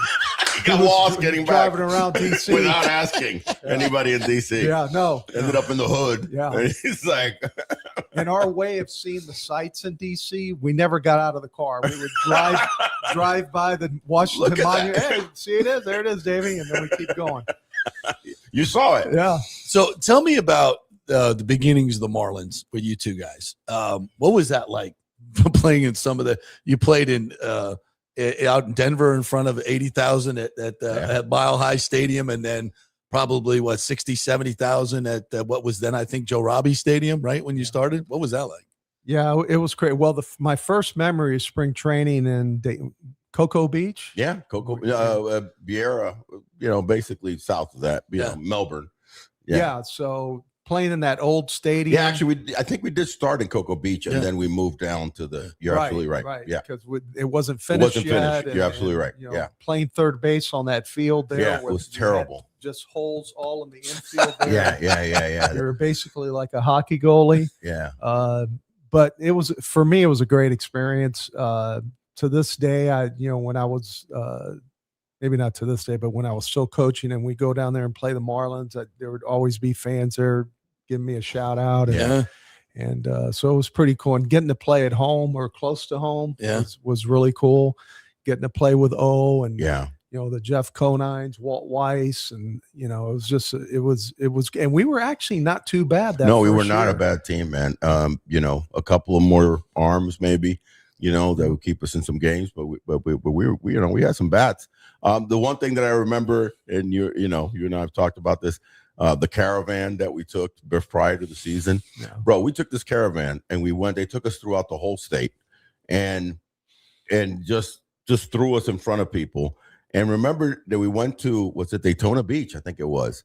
We went to this mall, JP, and we pull up to this mall in his caravan, and the line was outside the mall, not like in the mall. It wrapped outside all the way to the other end of a major mall, and we're like, we got to sign autographs. We signed autographs I never signed more autographs. It was a big deal. Dude, it was a big deal. Without social media that we have now, everybody and their mother wanted a piece of major leagues, because all we've had was spring training, and Florida loved their spring training. But it was weird because growing up, baseball was, down south was just like here. It was everything to us. Everybody played Little League. Major leaguers would come over and visit all the time. And Bucky Dent went through where I played in Rotary Park, and it was everything. We produced a lot of college and major league. It was everything, and we had no teams, and now we have two, and they can't draw. And I've always said both places have done baseball wrong. Your stadium that you guys started in was a football stadium. It was terrible. The stadium the Rays started in, God bless it, it's terrible, and the location in terms of the middle of the market was so bad. And now for me, we're finally getting it right. Great ownership group and doing it in Tampa. How do you think it will work? Do you think there'll be more attendance in this ballpark than maybe in nothing against St. Pete? I love it there. It's just not a place for 81 games. Yeah. I mean, I think it's going to be a home run. Yeah. I think where they're putting it, the love for baseball in this area, not that there's not love for baseball in St. Pete, but it's so hard to get to that stadium. I live in North Pinellas. And I know when I was playing and coaching and I would come into town and play, and my wife would make that drive for the game from North Pinellas down to where the stadium is. I mean, it was like you can't an hour and a half. 2 hour ordeal. McMullen Booth, either one was trapped. Yeah, brutal. So I love playing at the Trop. It was nice being indoors and having perfect temperature, when you're playing in there, but there's nothing like having the stadium full of fans. I mean, getting to play here in West Tampa. Yeah. I don't think you can do any better than that. It makes a difference when the stands are full. No doubt. No doubt. Right. It sounds pretty obvious. Take me through your debut when you came up with the 86 Mets, one of the greatest teams, not only on the field, but off the field, the characters that you played with. And I'm reading the story. Tell me if it's true. You didn't get your World Series ring until 95. Right. That they finally got. That's a pretty cool story. Take me through that as well. When we got called up, we knew, I think they had a 17 game lead in the division. Right. So when we got called up in beginning of September, when they expanded the rosters, we just wanted to stay out of everybody's way. We knew there were a bunch of characters on that team. We didn't want to make fools of ourselves if we got in a game. They were really good, obviously. So I think I ended up getting maybe 17 at bats in that September, got to start a couple games and doubled in your first at bat. Yeah. Well, it didn't double, got a single, base hit on a 3-1 count. The famous Ed Wojna. Yes. You remember household name. Yeah. No, I do remember Ed Wojna, but not everybody else does. Right. So we ended up, they made a decision when we won the World Series that year. Now, I wasn't up for the postseason because we got called up too late. Right. They decided not to give everybody rings. And there were actually some guys that didn't get rings that were up during the season. Really? Barry Lyons made the team. Barry Lyons, the catcher. Come on. Did not give him a ring. Randy Myers, the lefty. Yeah. Randy Myers during the game didn't give him a ring. So these came about years later that they felt Randy like you had Myers, to prove yourselves as a Met in order to. Well, I don't know what he. I think you Randy did. Myers was the one that spearheaded it. If you know Randy Myers at all, he's very stubborn, and for years he, petitioned the Mets brass. You got to get us rings. So finally, 10 years later, they relented and they said, "We'll release the design of the ring for them to make you guys rings. We'll only pay for what the rings cost 10 years ago." 10 years ago, and you make the difference. Randy Myers paid the difference. No way, did for everybody. So there were 4 of us that got rings. That's awesome. And he paid the difference. Yeah. So cool. Obviously Dwight was on that team. Did you know Dwight from Tampa growing up? Yeah. Did he kind of welcome you in, or was he just busy doing his own thing? No, Dwight's a good guy. Yeah. I mean, to this day, when I see him, he calls me Holmes. Yeah. So, yeah. Dwight's a what was it like in that heart. clubhouse with Hernandez and Letty Dykstra and Dwight Good? I mean, I could go on and on. What was you forgot one masterclass guy, Kevin Mitchell. the one-handed catch. Well, that was just that. Yeah. Forget about that. I mean, you want to stay out of Kevin Mitchell's way. Yeah. To this day, I count him as probably one of the best teammates I've ever had. Really? I played with him a little bit in AAA. Didn't get to play with him after 86 because he ended up getting traded for what trade? He went to San Diego. He went to San Francisco. I played with the Giants. I know that. Yeah. Maybe San Diego first and then San Francisco. Right. Yeah. So I didn't get to really play with him that much in the big leagues, but what a great teammate, man. I got called up to AAA for the playoffs. He was on that AAA team in 85. And I mean, right away, he was like, "You're going to hit in front of me. You're going to hit third, and you're what a hitter, bro! Base, and what a hitter! Just like welcome me like I did the whole year. So, pretty cool experience. Yeah, I will say that year, both Columbus, our team, and your team, we had studs on that team. I know probably, of course, you got called up. I'm assuming Elster got called up. Or he already had gotten called up a little bit earlier. Elster was on that team. Caught up, yeah. Elster, Cone, Mitchell, Ed Hearn was a catcher. Guy named John Christensen, all-star in AAA, really played a little bit in the big leagues. Mark Carrion got called up. Mark Carrion, Dykstra was on that team. Earlier in the season, they got called up. They got called up. Yeah. No, you guys had a stud team, so did we. But I mean, back then it was like, to move up in the minor leagues, like now they'll bring a guy from. Oh, dude, how hard was it? League. I know. You did not do that with the Mets or the Yankees. Any team, really. You had to have a good season. Yeah. To get to the next level and have a good season, go to the next level. Yeah, you were part of, and I'm sure you felt bad for me, of a game where when I dislocated my ankle, and I wasn't about to get called up around that time, and actually in August, I was leading the International League in home runs and RBIs with a league at that time that had Freddie McGriff as a first baseman, myself, Cecil Fielder was in that league. Oh my God! And another guy, Randy Milligan, that never really panned out, but was a super stud offensive first baseman. We had some stud first basemen that year, and I was leading the league. I slid in second base. Mags was at third, and my spike caught, and I snapped my ankle and tore it all the way behind me, and that was the end of that year. But that was fun, man, playing against you, and then obviously our friendship, developed between you, me, and Freddie for many years. But again, circling back to what you think about here, one thing I want to ask you, and we'll talk a little bit more in depth about it in the game, in my show. The game has changed a lot now. And one of the things that has changed has been even just the defense, man. You're seeing like the Rays are playing that small ball with, a little bit of big ball, but you were a great defensive player. And that's one of the things I really appreciate about this guy, because he not only has soft hands, but his throws were always on point, bro. He would feed at second, first base, or even fielding at first. What are you seeing now when you do watch the games as far as the defense? Yeah, I see you smiling. It's not good. I hate to be the old guy. Well, in my day. No, that's fine. We encourage that here. They got away It's part of our DNA.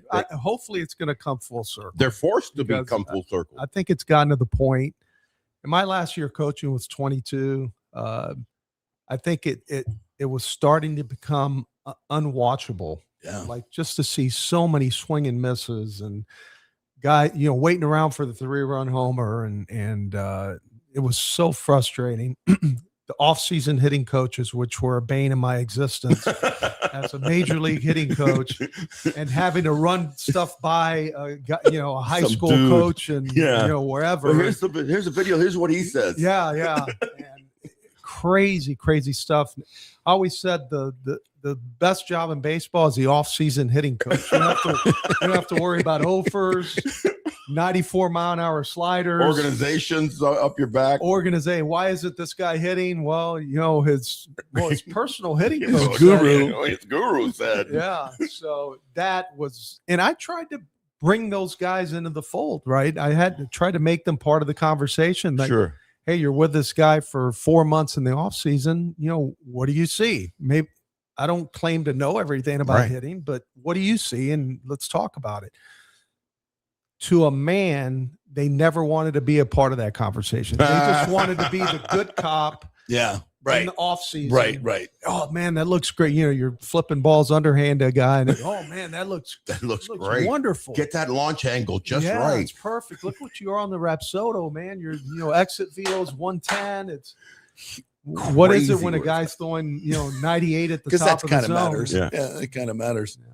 So we'll get into all that. Yeah, in the Big O show. I want to talk to you about your hitting philosophy and how that jives with what the Rays are doing now, flattening out their swings and making contact. Oh my God, it works. Yeah. How about that? Contact. That's not striking out. His dad was all about contact. Yeah. Well, for me, watching a game, right? It's a long game, right? Yeah. 2.5, 3 hours, 27 outs on both sides. I want action in the other at bats, whether it's a hit and run or it's a 2-strike line drive single to right field or drive in a run, move a guy from second to third with an out to the right side of the field. Those are all things that keep me interested in the game, right? But if you're always just waiting around for a guy, strikeout, homer, in the 5th inning, boring. It's very horrible. For me, it's boring. I understand that. I'm not 20 years old, but for me, the interest in the game is the action that happens throughout the game on a lot of outs. Yeah, I'm looking forward to getting into this. Well, I do. Yeah, and one last thing so your fans can understand. When you guys won a World Series with Boston, everybody's just thinking, Big Papi, Manny and stuff. But there was a lot of other different dynamic hitters that you had, with Pedroia, Mookie, Youkilis. This was a dynamic offense. This was these were guys that were smart hitters, and that's what got you there. Yeah, and you think of say David Ortiz, everybody, big home run hitter and all that. He was not a guy that struck out 180 times. Hello. He had many years where he was under 100 strikeouts. When I had him, he had over 100 walks and maybe like 115 strikeouts. So he was a good hitter with power. Manny, good hitter with power. Yeah. Mike Lowell wasn't a big strikeout guy. No. Euclid wasn't a big strikeout guy. And they go the other way. Despite that horrific stance. Yeah. Well, did you teach him that? No. Come on, man. Did you ever Whatever, see this it worked. stance? I know, I'm kidding. I know that. But it worked. It worked for him. Yeah. And that's what you got to realize as a hitting coach. It's not just one way to hit. So, all right, we're going to get into all that. Yes, sir. So the Big O show coming up here in about 5 minutes. We're going to take a break here. We'll end this show and we'll get to the real baseball show here. Thank you guys so much for joining us. A big thanks to Alan Clendenin, City Council Chair, for his interview. If you missed that, he basically says this thing is done. And I got a hat for you, by the way. Oh, you did? What is it?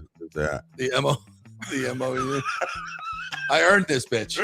I earned this bitch. Evidently, I'm getting paid by the Rays for this. The MOU hat. We'll put it right there. How about that? The MOU hat. That's beautiful. We'll have a collection going on. All right. Thank you guys for joining us. We'll be back on the other side with the Big O show. So stay with us. Yeah. I woke up this morning and I'm like,